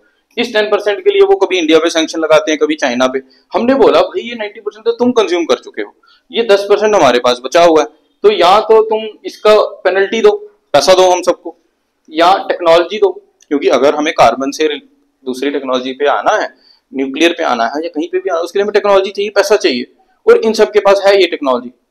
अब ये अभी भी तेज बनने की कोशिश करते हैं, ये सोचते हैं कि इनको हम प्रेशराइज करते हैं, किसके लिए, ग्रीन फ्यूल इस्तेमाल करने के लिए, रिन्यूएबल, और फिर हम इनको बोलेंगे हमारे पास है, लो खरीद लो। तो सोचो कितने डबल फेस लोग हैं। मैंने आपको समझाया था एसी के केस में, कि एसी के केस में इन्होंने पहले इसमें कौन सी गैस पड़ती थी, इसमें पड़ती थी CFC, क्लोरोफ्लोरोकार्बन्स। ठीक है, हमारे गरीब मजदूर लोग बेचारों ने मुश्किल से खरीदे, बाद में बोला नहीं ये क्या कर रही है, ये आपके ओजोन को हर्ट कर रही है, तो क्या करो, चेंज करो। तो चेंज करके इन्होंने हमें बोला HFC, तो हमने दोबारा नए एसी खरीदे विद HFC। फिर बोलने लगे ये तो ग्रीन हाउस गैस है, तो इसको भी बंद करो, और बंद करने के लिए हमसे पैसे लगे। क्या इनको पहले नहीं पता था जब CFC टू HFC है? इनको पता था, लेकिन शांत रहे, पहले बेचे। जैसे इनको दिखा हाँ अब सारे बिक गए हैं, पूरा वेयर हाउस खाली हो गया, बोला अब डाल दो, अब बोल दो इनको कि CFC भी इस्तेमाल नहीं, HFC भी इस्तेमाल नहीं करना। तो हम तो वहीं रह गए ना, फिर हम तो रह गए एसी की किस्तें चुकाते, पहले हमारे बाप ने किस्तें चुकाई, फिर हम चुकाएंगे, फिर हमारे अगले चुकाएंगे। तो ये हिसाब ये करते हैं, ये बड़े इंटेलिजेंट लोग हैं। अब इनसे अगर आपने जीतना है तो आपको अपनी साइकोलॉजिकली अपने आप को अपलिफ्ट करना पड़ेगा, आपको एक अपर हैंड लेना पड़ेगा। वो लिया मनमोहन सिंह ने, और जो अभी जयशंकर ले रहे हैं, ठीक है। तो वो जब तक हम नहीं लेंगे, ये तो हमें दबाते रहेंगे, लेकिन ये बड़े चालाक हैं। अब हमारी इनके साथ तो सांठगांठ हो गई, हमने इनको चुप करा दिया। अभी क्या दलील देके अब इन्होंने नया पैंतरा क्या आजमा लिया है, जो मैं आपको बता रहा था, स्मॉल आइलैंड नेशंस। अब इन्होंने बैकडोर से लॉबिंग करके आगे किसको खड़ा किया, स्मॉल आइलैंड नेशन। और अब जो कॉप पहले इससे 26 की जो मीटिंग हुई थी, उसमें कोविड था, तो कोविड में क्या हुआ था, 26 ही थी, उसमें कोविड में क्या हुआ कि ऑनलाइन मीटिंग हुई। ठीक है, लोग वहां नहीं गए और अपने ही यहाँ से इन सब ने ऑनलाइन मीटिंग रही। तो इन्होंने मिलकर क्या किया, जितनी भी आइलैंड नेशंस थी, इनको बोला कि तुम कोई ड्रामा कर। तो वेनेटो करके एक आइलैंड नेशन है, उनका जो प्रधानमंत्री था वो समुद्र के बीच में जाके खड़ा हो गया। वो गया समुद्र के बीच में, इतना खड़ा हो गया, और उधर से लैपटॉप पे उसने लॉग इन करके तो कॉल ज्वाइन कर ली। कौन सी वाली मीटिंग, ये कॉल। फिर लगा वहां रोने, देखो हमारे देश में क्या हो गया है। तो प्रेशर किस पे बिल्ड कर रहे थे, इंडिया चाइना पे। तो फिर इन्होंने हम पे बड़ा दबाव डाला। तो फिर अब हम क्या करें, हम फंस जाते हैं ना एथिकली, तो फिर हम फंसना पड़ता है हमें कहीं ना कहीं। लेकिन ये चालाक है, तो फिर भी हमने बोला कि टेक्नोलॉजी दो। तो मोदी जी फिर वहां जाके बोलकर आ गए कि हम 2070 तक क्या हो जाएंगे, कार्बन न्यूट्रल। ठीक है, मोदी जी बोलकर आए कि 2070 तक हम लोग कार्बन न्यूट्रल। कार्बन न्यूट्रल का क्या मतलब है कि हम अपना मिशन जो है वो कम कर देंगे, जीरो कर देंगे। ठीक है, तो लेकिन क्लॉज लग गई है, जैसे आप कोई एड वैड देखना, नीचे स्टार लगा होता है, हम क्लॉज लगा कर हमने बोला कि पैसा दो, टेक्नोलॉजी दो। अगर तुम पैसा टेक्नोलॉजी दोगे तो हम 2070, मोदी तेज है, मोदी ऐसे थोड़ी। मोदी ने बोला 2070 तक हम कर तो देंगे, लेकिन हमें क्या चाहिए, पैसा, हमें क्या चाहिए, टेक्नोलॉजी। और ये बड़ा छोटा सा साइड में लिखा हुआ है। ठीक है, तो ये कुछ कहानी है, ये सिर्फ इंटरेस्ट क्रिएट करने के लिए है आपको इस पूरे एनवायरनमेंट में पढ़ना हमने इसमें बहुत कुछ है। ये जितने मैंने टर्म्स बताई आपको, चाहे कॉप हो, कार्बन न्यूट्रल हो, इससे घबराना नहीं, ये सब हमने पढ़ना है। ये तो एक सिर्फ आपको मैं एक ओवरव्यू दे रहा हूँ। ठीक, तो इसमें ये सारी चीजें हमने पढ़नी होती हैं। अब हम कुछ और इम्पोर्टेंट चीजें देखते हैं, करता हूँ। पेपर एनालिसिस में ही हम हैं अभी, ठीक है। तो मैं पेपर एनालिसिस में हमने कुछ ग्राफ्स वगैरह हैं हमारे पास, हम उनको देखते हैं। तो उसमें टॉपिक वाइज आपको पता चल जाएगा कि कितने कितने क्वेश्चन जो हैं वो आए हुए हैं पिछले कुछ सालों में।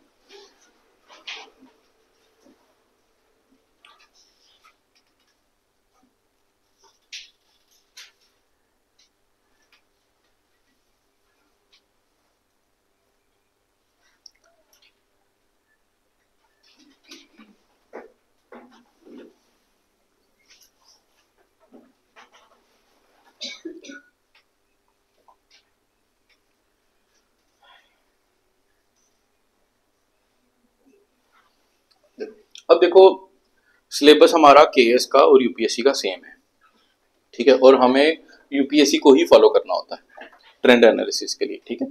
तो ये देखो, ये आपका जो 2022 और 23 मतलब लास्ट हमने 3 साल के देखने होते हैं, बट 2 बिल्कुल लेटेस्ट। तो लास्ट अगर हम 2 साल का पेपर देखें प्रीलिम्स का यूपीएससी का, तो उसमें ये सारे सब्जेक्ट्स की वेटेज है, ये जितने भी नीचे सब्जेक्ट दिए ये सारे प्री के हैं, अपने सिलेबस देख लो उसमें ये सारा आएगा।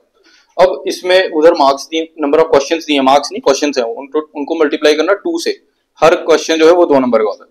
तो देखो सबसे ज्यादा बड़ा ग्राफ कौन सा है, ये वही है जो मैंने आपको बनवाया, सबसे बड़ा ग्राफ आपका करंट अफेयर्स का। तो करंट अफेयर में देखो कितने क्वेश्चन आए हैं 2023 में, 24 क्वेश्चन, कितने नंबर का हुआ है, 48 नंबर का, 48 नंबर सीधे सीधे करंट अफेयर। इसीलिए मैं आपको बोलता हूँ डेली करंट अफेयर पढ़ा।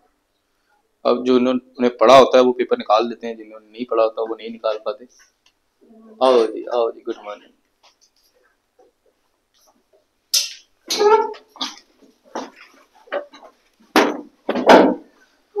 ठीक है, तो जो नए बच्चे हैं जिन्होंने आज ही ज्वाइन किया है, तो उनको मैं बता दूं करंट अफेयर के लिए, तो हमारे यूट्यूब चैनल पे एक प्लेलिस्ट है, प्लेलिस्ट का नाम है शायद टारगेट केएस 2023, पिछले साल बनाया था लेकिन वो वीडियो अभी भी वैलिड है। उसमें 3rd या 4th वीडियो है करंट अफेयर्स वाली, how to tackle current affairs, तो वो वीडियो जरूर देख लेना। वो छोटी सी वीडियो है, उसमें मैंने बताया कि आपने करंट अफेयर को कैसे फॉलो करना, ठीक है। ले जाओ चाबी।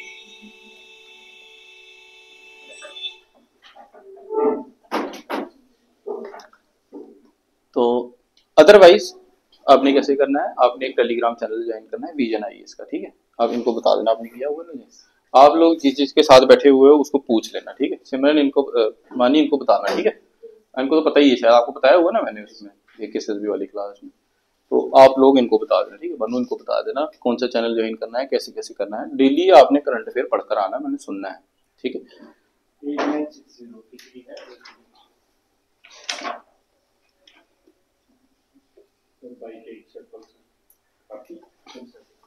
कर लो यार साइड साइड।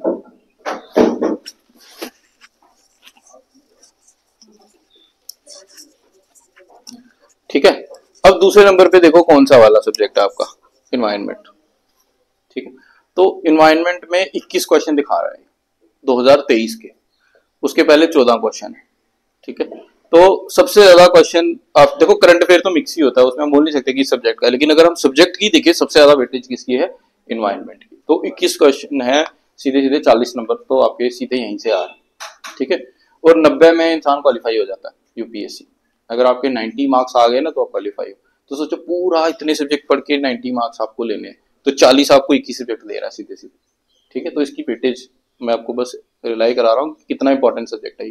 तो इसके अलावा बाकी भी देख लो, बाकी क्या क्या इंपॉर्टेंट है। जैसे हमने पॉलिटी है, तो मैंने आपको 4 सब्जेक्ट के बारे में बोला था कि ये इनको पढ़ना इंपॉर्टेंट है, polity, environment, science and tech और आगे इन्वायरमेंट, ठीक है। ये 4 सब्जेक्ट अगर आप ये पढ़ने को तो सारे पढ़ लो, लेकिन इनका ये है कि इनका सिलेबस कम है, ये छोटा सिलेबस है इनका, ठीक है। अगर क्लास पढ़ी जा रही है तो महीने में सिलेबस खत्म हो जाता है, और आप खुद से रिवाइज करोगे घर बैठ के तो 10-15 दिन में ये रिवाइज हो जाता है, ठीक है। तो 10-15 दिन में ये हो जाएगा, 10-15 दिन में ये हो जाएगा, 10-15 दिन में वो, तो मतलब कि लास्ट में 1 महीने पे आप इन चारों को अच्छे से रिवाइज कर सकते हैं, ठीक है। पढ़ने बाकी भी होते हैं, जैसे मॉडर्न हिस्ट्री है, ज्योग्राफी है, ये एंशियंट मिडीवल कल्चर, ये आर्ट एंड कल्चर इसका ही पार्ट है हिस्ट्री का। लेकिन हिस्ट्री में क्या होता है, बड़ा ज्यादा कुछ पढ़ना पड़ता है और उसमें स्कोर बड़ा कम आता है। तो मैं तो जनरली हिस्ट्री स्किप ही करता था, मॉडर्न हिस्ट्री पढ़ लेता था, बाकी जो पहले की मतलब ज्यादा फोकस करने की जरूरत इतनी होती नहीं हिस्ट्री, क्योंकि हिस्ट्री का जो क्वेश्चन आता है बड़ा फैक्चुअल आता है, तो चांस ही होते हैं कि वो हमारा गलत ही हो जाए।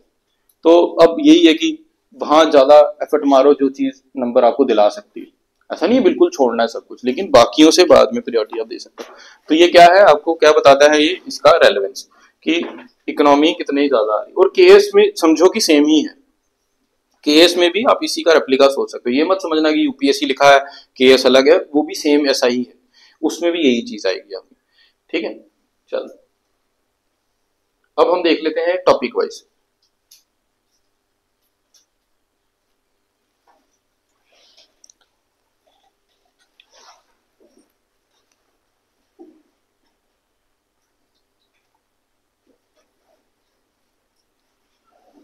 अब ये कुछ टॉपिक्स हैं, इसके फर्दर सब टॉपिक्स हैं, ठीक है, इन्वायरमेंट के सब टॉपिक्स हैं। अब इसमें आप देख लीजिए कि कहां से ज्यादा क्वेश्चन आए, जिसका ज्यादा लंबा ग्राफ है वो क्या है, उसके ज्यादा क्वेश्चन आए, ठीक है। तो पहले तो इसमें क्या क्या चीजें हैं हम इनको थोड़ा थोड़ा देखते हैं। पहले नंबर पे है इन्वायरमेंट इकोलॉजी, ठीक है। तो इन्वायरमेंट इकोलॉजी क्या है आपका, इन्वायरमेंट इकोलॉजी में आपको बड़ी सारी ना, इसमें याद क्या करना होता है हमने, इसमें बड़ी सारी टर्म्स होती हैं, छोटी छोटी टर्म्स होती हैं, तो उन टर्म्स के बारे में पूछता है, ठीक है। तो जब हम पढ़ेंगे तो उन टर्म्स को भी देख लेंगे कि क्या है क्या नहीं। दूसरे नंबर पे है बायोडाइवर्सिटी। बायोडाइवर्सिटी पे वही जैसे मैंने आपको बोला स्पीशीज इन न्यूज वगैरह वगैरह, वो सब कुछ इसमें ही आ जाता है, ठीक है। फिर environment pollution and remedies. Environment pollution एक इंपॉर्टेंट टॉपिक है, इसमें क्वेश्चन आते रहते हैं, ठीक है। पिछले 1-2 साल से ज्यादा इसलिए आ रहा है क्योंकि WHO ने अपनी कुछ गाइडलाइंस हैं उनको अपडेट किया हुआ है। जैसे बड़े सारे इंडेक्स होते हैं, जैसे एयर क्वालिटी इंडेक्स वगैरह वगैरह, ठीक है। बड़ी सारी ऐसी जगह है, जैसे ऐप भी आती है इसकी, आप ऐप पे मॉनिटर कर सकते हो कि आज गांधीनगर का एयर क्वालिटी कैसा है। जैसे बड़े शहरों में जाओगे, चंडीगढ़ दिल्ली वगैरह, वहां तो बड़े बड़े होर्डिंग्स लगे होते हैं, तो उस पर लिखा होता है कि आज एयर क्वालिटी कैसा है। अब देखते हो ना बीच में जैसे स्टबल बर्निंग जब करते हैं हरियाणा वगैरह, पंजाब हरियाणा में, तो दिल्ली में कितना एयर क्वालिटी इंडेक्स कितना खराब हो जाता है। फिर सुप्रीम कोर्ट बोलता है स्टबल बर्निंग को बैन करो, ये करो। फिर कभी वहां ऑड इवन फॉर्मूला चलाया जाता है, कभी वो फवारों से पानी फेंका जाता है, कभी एयर प्यूरिफायर लगाए जाते हैं, बड़ा कुछ किया जाता है, ठीक। तो इससे भी क्वेश्चन आता है। देन योर क्लाइमेट चेंज, ये जितना कुछ आपको मैं अभी समझा रहा था, ये क्लाइमेट चेंज से रिलेटेड ही था, इससे क्वेश्चन आते हैं। फिर अब इंडिया के एफर्ट्स क्या हैं, ठीक है, इंडिया क्या एफर्ट कर रहा है। जैसे हमने देखा कि प्रधानमंत्री गए, इन्होंने बोला कि 2070 तक हम क्या हो जाएंगे, कार्बन न्यूट्रल। तो ये हमारा एफर्ट है, ये हमारा एफर्ट ही तो। अब बसें चला दी हमारे यहाँ, ठीक है, FAME faster adaptation to manufacturing of electric vehicles, तो वो भी तो इनिशिएटिव है। तो इसमें कुछ नहीं करना होता, इसमें सिंपली जो भी हमारी इन्वायरमेंट मिनिस्ट्री रहती है तो देख लेना होता है कि उसने इस साल क्या क्या किया, कौन सी नई स्कीम आई है, ठीक है, कौन सी नई बॉडी बनी है, वो सारा उसी में आ जाता है। ग्लोबल एफर्ट्स, जैसे इंडिया के लेवल पे से ग्लोबल, उसमें यही सारा आ जाएगा, कॉप मीटिंग्स आ जाएंगी सारी, UNFCCC IPCC, ये सब उसी में आ जाएगा, मतलब वर्ल्ड लेवल पे क्या किया जा रहा है। फिर एग्रीकल्चर एंड इन्वायरमेंट, ठीक है। अब इसमें क्या रहता है कि थोड़ा सा देखो, बोला ये जाता है जैसे मिथेन है, ठीक है, तो मिथेन भी हार्मफुल गैस है क्लाइमेट के लिए, और मिथेन एमिशन सबसे ज्यादा एग्रीकल्चर से होता है। जो पैडी फील्ड्स होते हैं तो उससे मिथेन एमिट होती है। जैसे वो पानी में जब उसकी क्रॉप ग्रो करती है, धान जो राइस जो हम लोग लगाते हैं, तो वहां पे नीचे एनारोबिक कंडीशंस बन जाती हैं और उससे क्या एमिट होता है, मिथेन, ठीक है। और भी जैसे ये डेयरी फार्मिंग होती है, ठीक है, तो डेयरी फार्मिंग में भी ये जो जितने कैटल्स वगैरह होते हैं ये भी एमिट करते हैं क्या, मिथेन। तो और भी बड़ी सारी चीजें, आपको पता है कि क्लाइमेट चेंज हो रहा है, तो क्लाइमेट चेंज होने से क्या होगा, जो कल को क्रॉप अच्छी थी उस क्लाइमेट के अकॉर्डिंग से, हमारे भारत में तो मोस्टली जितनी भी क्रॉप्स वगैरह रहती हैं ये मानसून के अकॉर्डिंग रहती हैं, कि जब मानसून सीजन आएगा तो मानसून से बारिश हो जाएगी। तो इरिगेशन के लिए हम किस पे रिलाई करते हैं, रेनफॉल पे, ठीक है। तो अब अगर क्लाइमेट चेंज हो रहा है तो रेनफॉल का पैटर्न भी एरेटिक हो जाएगा, कभी बारिश होगी कभी नहीं होगी, तो हमें भूखे तो नहीं ना मर सकते, तो हमें क्या करना पड़ेगा, हमें अपनी क्रॉप्स को डाइवर्सिफाई करना पड़ेगा। तो इसीलिए आप देखो कि पिछले 1-2 साल से क्या किया जा रहा है, मिलेट्स की तरफ काफी वो बोला जा रहा है, ठीक है। इनफैक्ट लास्ट ईयर जो 2023 था, इसको इंटरनेशनल ईयर ऑफ मिलेट्स कहा गया, ठीक है, international year of millets. Last year India के पास प्रेसिडेंसी थी G20 की, तो जितने बाहर से वो लोग आए थे उन सबको भी हम मिलेट बना बना के खिला रहे थे। तो मिलेट क्यों, क्योंकि देखो मिलेट्स में इंडिया एक तो लार्जेस्ट प्रोड्यूसर है, लार्जेस्ट एक्सपोर्टर है, और दूसरा कि जो मिलेट्स हैं ये इंडिया में बड़े, ये जो बाजरा वगैरह खाते हो ना, ये सारा मतलब मोटा अनाज, खड़ा अनाज बोल लो, मोटा अनाज बोल लो, ये सारा किस में आता है, मिलेट्स। और मिलेट्स की खासियत क्या होती है कि ये ना बड़े हार्श एनवायरनमेंट में भी अच्छे से ग्रो करते हैं, पानी कम होगा तभी ग्रो कर जाएंगे, ठीक है, धूप ज्यादा होगी तो भी ग्रो कर देंगे। इनका बारिश से इतना ज्यादा लेना देना नहीं, ठीक है, लेकिन बाकियों का है, जैसे गेहूं है, राइस है, अगर सही टाइम पे बारिश नहीं हुई तो खराब हो जाएगा, मिलेट्स ग्रो कर जाते हैं, ठीक। तो वो सारा कि एग्रीकल्चर से कैसे रिलेट करेगा। तो लास्ट आ जाता है renewable and alternate energy sources, तो रिन्यूएबल एनर्जी से रिलेटेड वगैरह। अब 2070 में बोला है कि हम नेट जीरो होंगे कैसे, उसके लिए हमें एनर्जी ट्रांजिशन करना पड़ेगा।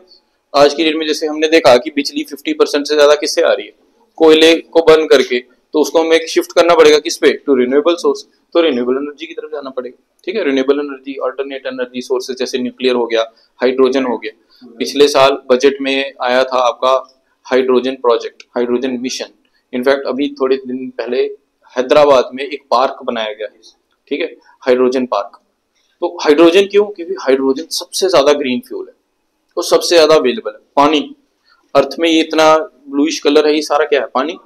पानी का इलेक्ट्रोलिसिस करो, उसमें से क्या मिल जाएगा, हाइड्रोजन और ऑक्सीजन। ऑक्सीजन हवा में रिलीज होगी, अच्छी बात है, और hydrogen as a fuel act करेगा। और हाइड्रोजन का ये है कि अगर आप हाइड्रोजन फ्यूल इस्तेमाल करते हो गाड़ी में, तो उसका वेस्ट मटेरियल क्या है, वाटर। वाटर, और उसी वाटर से दोबारा क्या बनाया जा सकता है, हाइड्रोजन। तो ये सेल्फ प्रोपेलिंग गाड़ी बन सकती है। हालांकि अभी technologically it is not possible, लेकिन इन फ्यूचर ऐसा हो सकता है ना कि जो गाड़ी चल रही है, तो गाड़ी के टायर तो मूव करता है, तो टायर की मूवमेंट से दोबारा से इलेक्ट्रिसिटी कैप्चर की जा सकती है। उसी इलेक्ट्रिसिटी को दोबारा पानी का इलेक्ट्रोलिसिस करके उसमें से हाइड्रोजन निकाल लो, और वही हाइड्रोजन कहाँ डाल दो, उसके फ्यूल टैंक में। बाहर वेस्ट कुछ भी नहीं होगा, कुछ भी वेस्ट नहीं होगा। हाँ, इनिशियल थोड़ी थ्रस्ट लगेगी, जैसे अभी हम जब साइंस एंड टेक पढ़ेंगे ना, तो उसमें हम देखेंगे इंडिया का न्यूक्लियर रिएक्टर्स की जो वो चेन है, तो उसमें बड़ा कुछ है, जैसे फर्स्ट स्टेज है, सेकंड स्टेज है, थर्ड स्टेज है, वगैरह वगैरह।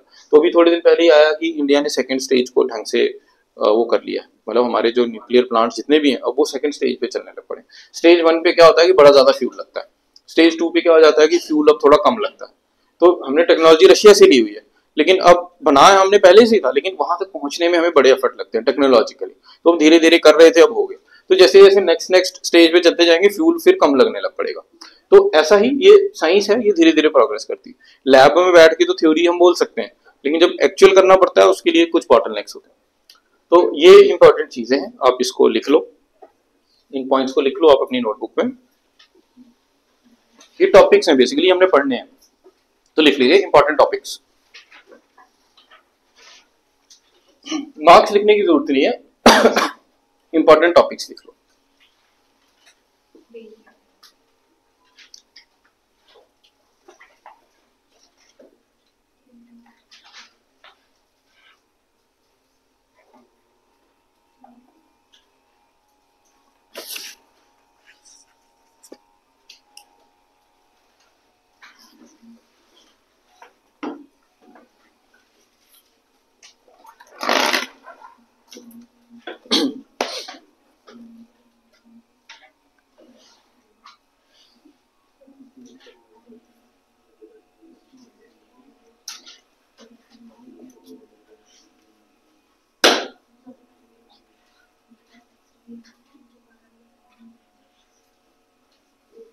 मैंने भेज दिया आपको ये ग्रुप पे, ठीक है, वहां से आप देख सकते हो।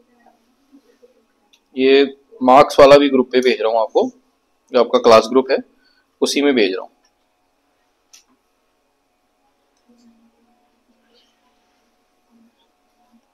ओके,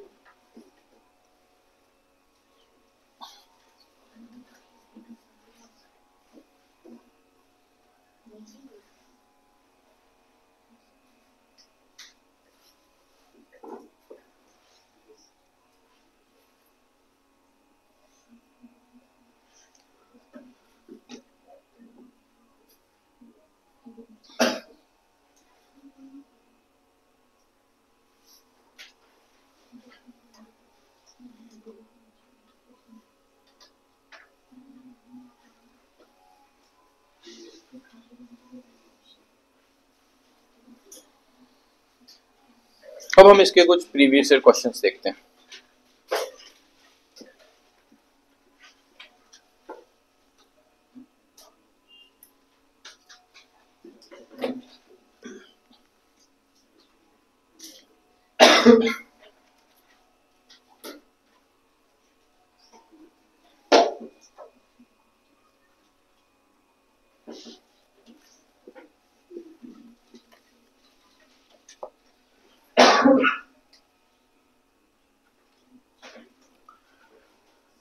ये 2023 के प्रीलिम्स के क्वेश्चन है यूपीएससी के, ठीक है।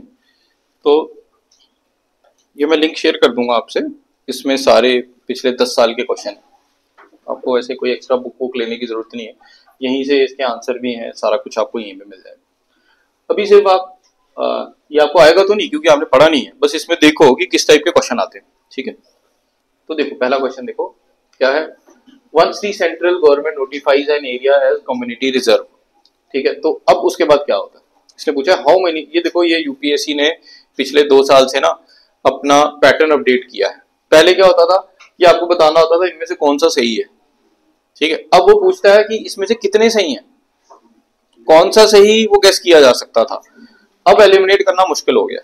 अब ये पूछता है इसमें से कितने सही हैं, तो कितने सही आपको पता होना चाहिए, 1 2 3 या 4, ठीक है। तो इसका आंसर ओनली 3 है। तो ओनली 3 का मतलब ये नहीं कि थर्ड वाला सही है, इसका मतलब ये है कि इसमें से 3 सही है।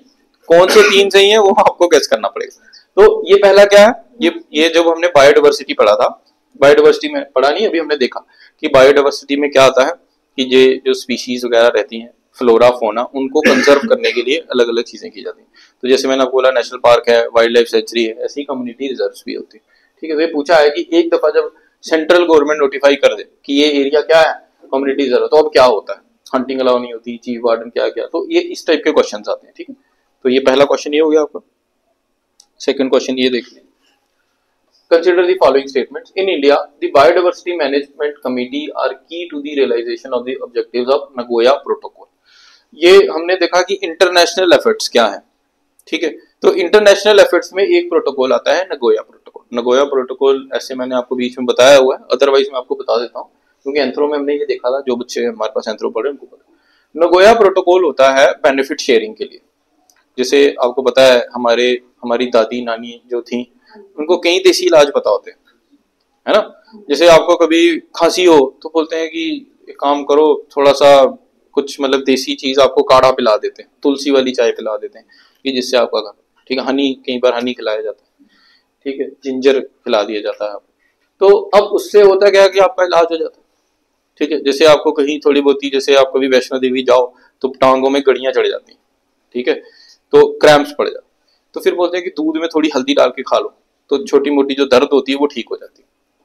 तो यानी कि हल्दी क्या कर रही है, आपको आपका ट्रीटमेंट कर रही है, ठीक है। ऐसे बड़ी सारी ऐसी चीजें होती हैं जो हमारे बुजुर्गों को पता है, हमारे भी घर वालों को कई चीजें पता हो, लेकिन हमारी जनरेशन में वो चीजें कम आसान हुई है, ठीक है। तो अब मान लो कल को कोई आए और उसी फार्मूले से दवाई बना के बेचने लग पड़े, ऐसा हुआ है। अंग्रेज जब हमारे आए वो ट्राइब्स में गए, वो ट्राइब्स से उन्होंने कई सारी ऐसी चीजें सीखी, कई सारी ऐसी जड़ी बूटियों का उनको अंदाजा लग गया और बाद में जाके वहां पेटेंट करा के बेचने लग पड़े। अब हमने केस कर दिया, और जब हम केस कर देंगे ना वो बेच पाएगा ना हम बेच पाएंगे, तो उससे होगा क्या, सालों साल कोर्ट में केस लटका रहता है। तो फिर एक मीडिएशन के जरिए एक चीज निकली कि ठीक है उनको इस्तेमाल करने दो, लेकिन उसको बेच के जो फायदा होगा तो वो उस कम्युनिटी को भी मिलेगा, उस कम्युनिटी को भी मिलेगा। तो फिर उस चक्कर में हम मान गए, हम गरीब देश, हमें क्या फर्क पड़ता है, हमने बोला आने दो पैसा, जैसे मर्जी आने दो। हो सकता है उन्होंने लॉबिंग के जरिए किसी पार्टी फंड में पैसा डाल दिया, क्योंकि लॉस तो हमें ही है। सोच लो, आपके पास टेक्नोलॉजी, अधिकार आपका है, आपको बना के बेचनी चाहिए। इंडिया आज की डेट में मेडिसिन का लार्जेस्ट मैन्युफैक्चरर है, इंडिया आज की डेट में मेडिसिन का लार्जेस्ट मैन्युफैक्चरर है। तो हम खुद नहीं पेटेंट लेके बना सकते हैं, लेकिन हम पेटेंट उनको दे रहे हैं, दवाइयां उनको बेचने दे रहे हैं और छोटा सा मुनाफा उनसे ले रहे हैं। हम क्यों किसी को अपना शेयर दें, लेकिन हम एग्री कर आ गए। इंडिया के लिए तो मतलब पेपर में तो आप विन विन सिचुएशन ही लिखोगे, ये मैं अपनी राय आपको दे रहा हूँ।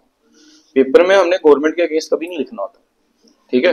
पेपर में तो आप विन विन सिचुएशन ही लिखोगे, ये मैं अपना वो आपको दे रहा हूँ। अगर मैं प्रधानमंत्री होता मैं कभी नहीं होने देता, मैं बोलता खुद बनाएंगे खुद बेचेंगे। क्यों नहीं बना सकते, वैक्सीन हमने इतनी जबरदस्त वैक्सीन बनाई कोविड में, हमने पूरे वर्ल्ड को दी, तो हमारे पास था, काबिलियत थी, तो इसीलिए हमने किया। जेनरिक मेडिसिन में हम नंबर 1 पे हैं पूरे वर्ल्ड में, हम मेडिसिन सस्ती महंगी सब देते हैं, तो हम तो आराम से कर सकते थे। तो ठीक है। नगोया आपको समझ आया, नगोया क्या है, बेनिफिट शेयरिंग के लिए कि आप इंडिया या किसी भी गरीब देश से चुरा लो, जाके बेचो, तो थोड़ा सा बख्शीश उनको वापस दे देना, ये आ जाके वही है, ठीक है। तो नगोया को ऐसे अगर समझना होगा तो एक्सेस एंड बेनिफिट शेयरिंग बोला जाता है, ठीक।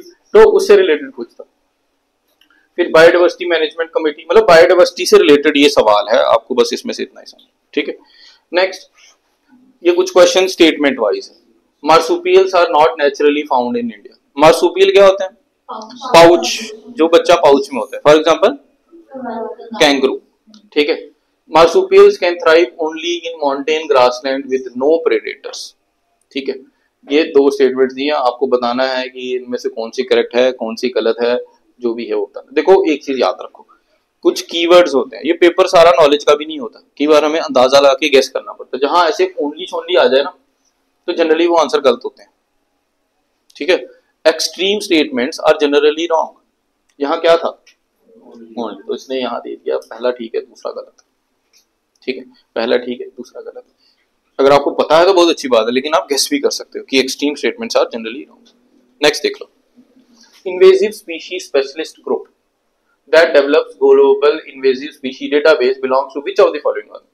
ये भी बायोडाइवर्सिटी का क्वेश्चन है। इन्वेजिव स्पीशी क्या होती हैं कि मान लो नेचुरली हमारे जम्मू कश्मीर में कोई चीज नहीं पाई जाती, ठीक है, हमने बाहर से कोई नई वैरायटी यहाँ पे लगाई और कल को क्या हो गया कि वो जो बाहर से यहाँ लगाई है वो इतनी फैल गई है कि जो यहाँ का नेटिव था उसको जगह नहीं मिली। ये बड़ी जगह होती है, जैसे आप कभी गांव वाली साइड जाओगे तो उधर आपको जड़ी मिलेगी एक पीले फूलों वाली, ठीक है, पीले फूलों वाली आपको जड़ी दिखेगी, मतलब छोटी सी होती है, ऐसे छोटे छोटे, मतलब उसके पत्ते के ऊपर ना ऐसे छोटे छोटे कांटे होते हैं, वैसे येलो ऐसे ऑरेंज कलर की छोटा सा फूल होता है उसका, तो वो इन्वेजिव एलियन स्पीशीज। सबसे इंपॉर्टेंट जो न्यूज में बताई जाती है या पेपरों में आती है उसको बोलते हैं कांग्रेस ग्रास, पार्थेनियम होता है, ठीक है। वो कांग्रेस ग्रास क्यों बोला जाता है, क्योंकि देखो जब ये ग्रीन रेवोल्यूशन आया है, इससे पहले हम क्या करते थे, हम खुद की क्रॉप में सेल्फ सफिशिएंट नहीं थे, फूड ग्रेन्स में हम लोग सेल्फ सफिशिएंट नहीं थे, हम बाहर के देशों से मंगाते थे। तो एक यूएस के साथ हमारा प्रोग्राम चलता था जिसमें हम यूएस से गेहूं मंगाते थे, तो उस टाइम सरकार कांग्रेस की पार्टी होती थी, तो कांग्रेस उनसे गेहूं खरीदती थी।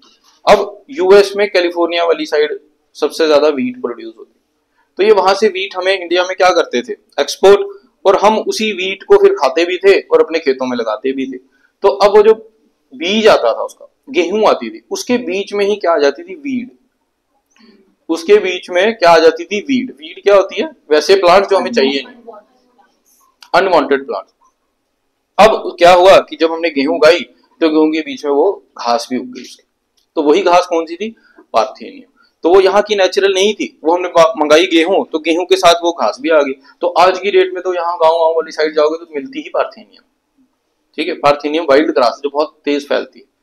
देखो बात यह है कि कहीं पे भी आप कोई भी पौधा लगाओ तो वहां से सॉइल से न्यूट्रिएंट्स लेता है, तो अगर आप एक जगह बड़े सारे पौधे लगा दो तो जो प्लांट थोड़ा तेज होगा वो ज्यादा न्यूट्रिएंट्स लेगा, ग्रो कर जाएगा, और जो छोटे प्लांट्स होंगे वीक होंगे, उनको न्यूट्रिएंट्स मिलेंगे नहीं, वो ग्रो नहीं कर पाएंगे, तो वो उनकी डेथ हो जाएगी।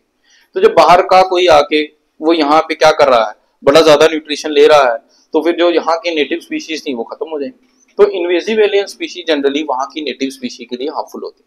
तो इन्वेजिव एलियन जब भी न्यूज में आएगा तो क्वेश्चन आता ही आता है। जनरली कैसा क्वेश्चन आता है, which of the following are the invasive alien species. ये थोड़ा सा 2023 में इन्होंने एक लेवल ऊपर गए, ये एक ग्रुप बना था जो क्या करता है, ऐसा डेटाबेस बनाता है कि कौन से देश में इन्वेजिव एलियन स्पीशी है, तो उसका ये नाम था इन्वेजिव स्पीशी स्पेशलिस्ट ग्रुप। तो ये पूछा हुआ है कि belong to which of organisation, तो ये IUCN का पार्ट होता था, तो IUCN की शॉर्ट फॉर्म है, international union for conservation of nature, ठीक।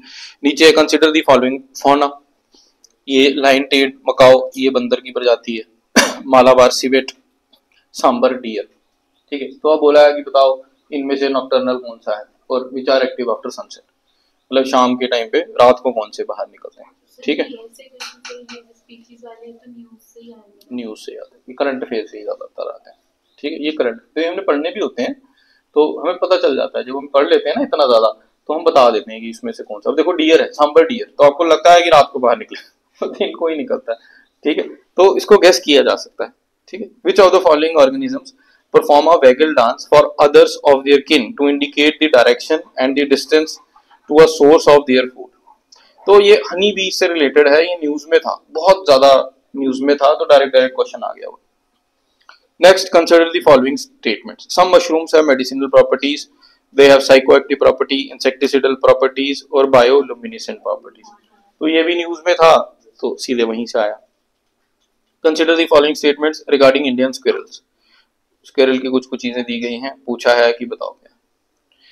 Which one of the following makes a tool with a stick to scrape insects? ये एंथ्रोपोलॉजी में हमने पढ़ा था, ठीक है, ये हमने एंथ्रोपोलॉजी में पढ़ा था।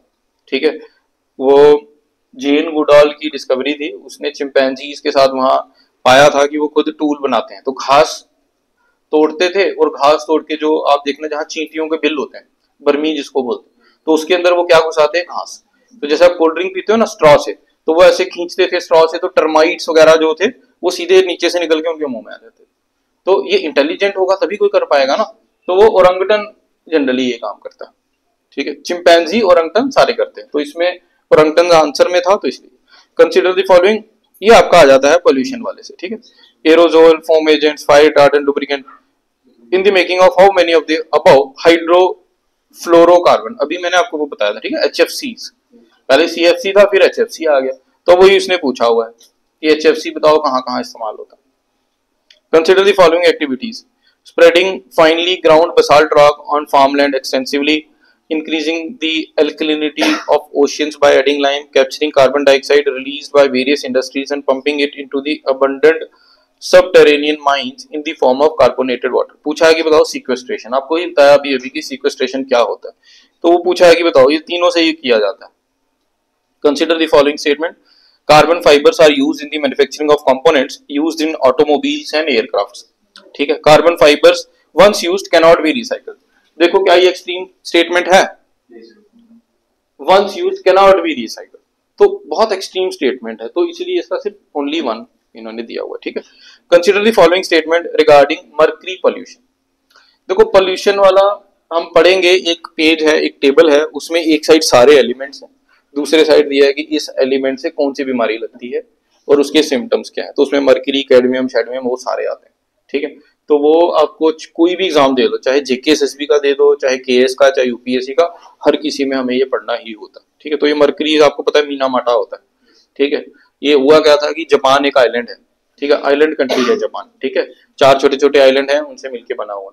तो ये पड़ता है आपका पैसिफिक रिंग ऑफ फायर पे, जहां अर्थ की 2 प्लेट्स आपस में टकराती हैं, तो वहां बहुत ज्यादा अर्थक्वेक्स आते हैं। यहाँ पे भी प्लेट आपस में टकराती है ना, तो अर्थक्वेक्स आते हैं, अर्थ शेक करती रहती है। तो यहाँ क्या है कि अर्थक्वेक से क्या होता है कि शेकिंग होती है, तो इन्होंने जितनी बिल्डिंग जो भी इनके मैन्युफैक्चरिंग प्लांट्स रहते हैं, तो जनरली वो ध्वस्त हो जाते हैं। तो हुआ क्या कि इन्होंने यहाँ पे प्लांट लगाया था जिसमें मरकरी थी, तो हुआ क्या, अर्थक्वेक आई, वो सारा का सारा किस में चला गया, ओशन में उसको कौन खाएगा मरकरी, वो पानी में कौन रहती है, फिश ने खाई, फिश को किसने पकड़ा, हमने खाई फिश, तो उस फिश में क्या था, मरकरी, तो उससे हमें बीमारी लगी, बीमारी का नाम था जगह के नाम पे, वो जगह थी मीनामाटा, जहां से ये हुआ तो वहां से नाम पड़ गया मीनामाटा। तो मीनामाटा यानी मरकरी से रिलेटेड पॉल्यूशन। इसके ऊपर फिर बाद में इसको कम करने के लिए वहां एक कन्वेंशन हुई, उसका नाम भी मीनामाटा कन्वेंशन बना दिया गया। ठीक है, तो अगर आपको पेपर में मीनामाटा आया तो मरकरी से रिलेट करना होता क्या है, खाने से सिम्टम्स आएंगे वो दिखा दे। अब इसके अलावा और क्या क्या, gold mining activity is a source of mercury pollution in the world. Coal based thermal power plants cause mercury pollution. There is no known safe level of exposure to mercury। अब UPSC घुमा रहा है, जैसे मैंने आपको बताया कि कई बार क्या होता है, एक्सट्रीम कीवर्ड्स गलत होते हैं जनरली, तो जानबूझ के डाल देते हैं कई बार सही चीज, तो वो थोड़ा सा अगर आपने पढ़ा हो तो आपको आइडिया लग जाता है। ठीक है, consider the following infrastructure sector, affordable housing, mass rapid transport, ये मेट्रो है। ठीक है, health care, renewable energy. How many of the following does UNOPS यानी कि sustainable investment infrastructure and innovation initiative focus for it, ये news में था। ठीक है, S3I ये न्यूज में था, तो बताया था कि ये क्या कर रहा है बेसिकली, आज की डेट में हो क्या रहा है। जैसे आप लोग अगर मेट्रो में जाओगे, जैसे हैदराबाद में था मैं, तो वहां मेरे ऑफिस जाने के रास्ते में एक बिल्डिंग थी डेलॉइट की। ठीक है, तो डेलॉइट वालों ने जो बिल्डिंग बनाई ना, पूरी शीशे की बनाई बाहर से, मतलब पूरा शीशा लगाया। अब ऐसे आप देखोगे, देखने में बड़ी अच्छी लगती है वो, और हो सकता है उन्होंने वेस्टर्न स्टाइल कॉपी किया। ठीक है, डेलॉइट यूरोपियन कंपनी है, हो सकता है उसने अच्छा दिखने के लिए सारा क्या कर दिया, आंख बंद करके वही कॉपी कर दिया। लेकिन हैदराबाद में गर्मियों में वो 40 डिग्री टेम्परेचर पड़ता है। अब सोचो सारी दीवारें शीशे की, तो अंदर क्या होगा, ग्लोबल वार्मिंग। अब आप फिर AC लगाओगे उसको ठंडा करने के लिए, फिर AC किस पे चलेगा, बिजली पे। बिजली कहाँ से आएगी, कोल से। कोल बर्न करोगे तो दोबारा क्या रिलीज होगा, कार्बन डाइऑक्साइड से क्या होगा, टेम्परेचर बढ़ेगा। तो आपने खुद में एक ऐसा अपने गले का फांसी का फंदा खुद लगा लिया आपने वहां। तो क्या ऐसा करना चाहिए, नहीं, अब करोड़ों, कहीं करोड़ रुपया इस्तेमाल करके इतनी बड़ी बिल्डिंग बनाई है, फिर क्या किया, उसके शेड्स लगाए सारे अंदर से, तो क्या करोगे, इतनी गर्मी हो जाएगी, आप उससे कैसे बियर करोगे। तो गवर्नमेंट ने क्या कर दिया है कि रेटिंग बना दी, ठीक है, कि आपकी जितनी भी बिल्डिंग्स वगैरह बनती है ना, तो उनके कोड्स आते हैं, बिल्डिंग कोड्स। तो बिल्डिंग कोड में बोला जाता है कि जैसे कोई भी बिल्डिंग बड़े शहर में बनेगी, तो जैसे हमारे में नहीं होता, आप घर बनाओ तो बोलते हैं जीडीए से अप्रूव कराओ, तो वो बड़ी बड़ी बिल्डिंगें जितनी मेट्रो स्टेशन, मेट्रो सिटीज में बनेंगे ना, तो उनका क्या करना पड़ेगा, उनका अप्रूवल लेना पड़ेगा कोड्स वाइज। तो कोड में वो ग्रीन कोड आना चाहिए कि आप बिल्डिंग बना रहे हो, आपने वैसा मटेरियल बनाना है कि जिससे इन्वायरमेंट पे इफेक्ट कम पड़े, ठीक है, जिसमें कार्बन एमिशन कम हो। तो कार्बन एमिशन कम होगा तभी वो बिल्डिंग एक ग्रीन या सेफ बिल्डिंग कहलाएगी। तो वैसा ही वर्ल्ड लेवल पे एक इंफ्रास्ट्रक्चर इनिशिएटिव चलाया गया, जो कि क्या करेगी, स्पॉन्सर करेगी, ठीक है। जैसे मेट्रो है, तो देखो मेट्रो बोला जाता है कि दिल्ली में जब मेट्रो बनी तो इसने वहां का कार्बन फुटप्रिंट बहुत कम कर दिया, क्योंकि लोग पहले अपनी गाड़ियां लेके जाते। अब जैसे मान लो आप में से कितने लोग घर से आते हो, तो आप लोग अगर तो शेयर करके आते हो तो फिर तो ठीक है, अगर सब अपनी अपनी गाड़ी लेकर चले तो क्या होगा, एक बंदे के लिए इतना ज्यादा एमिशन। तो मास रैपिड ट्रांसपोर्ट रहता है कि सब लोग एक ही जगह आ जाओ, हम उसी से चलेंगे, तो उससे एमिशन बहुत कम हो जाता है। और वो भी अगर इलेक्ट्रिसिटी है, और इलेक्ट्रिसिटी अगर रिन्यूएबल है, फिर तो बहुत बड़ा कम। तो उसमें ये था कि क्या क्या जगह, कहाँ कहाँ हम लोग क्या कर सकते हैं, इसको कार्बन एमिशन कम कर सकते हैं इसके अंदर। तो ये न्यूज में था, तो इसमें जिस तरीके से, तो ये 2023 का है, ऐसा ही इधर 2022 वगैरह सारे आएंगे, ठीक है। तो ओवरऑल ये यहीं पे रोटेट करेगा। आप लोगों को ये मैंने लिंक जो है ग्रुप में शेयर कर दिया है, तो इसको आप देख लेना, बाकी चीजें भी मैंने ग्रुप में भेज दी हुई हैं। तो आज के लिए हम लोग इतना ही रखेंगे, कल हम इसको एक्चुअल में स्टार्ट करेंगे। बुक इसके लिए कौन कौन सी पढ़नी है वो लिख लो, ये बुक आपको लेनी पड़ेगी।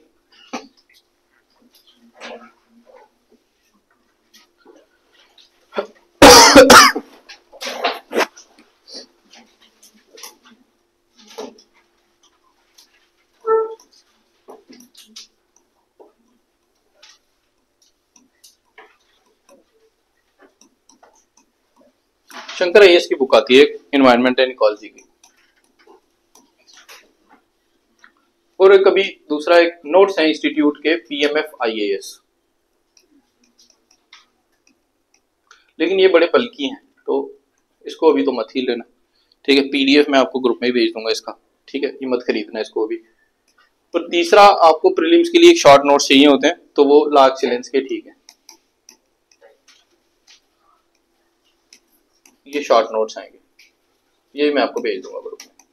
मार्केट से भी आपने खरीदना क्या है, सिर्फ शंकर आईएएस और कुछ नहीं, ठीक है। इसका मेरा पीडीएफ है, पीडीएफ में भेज दूंगा आपको ग्रुप में, लेकिन इसकी बुक खरीदनी पड़ेगी आपको, तो एक बुक खरीद ही लेना आप इसकी, ठीक है।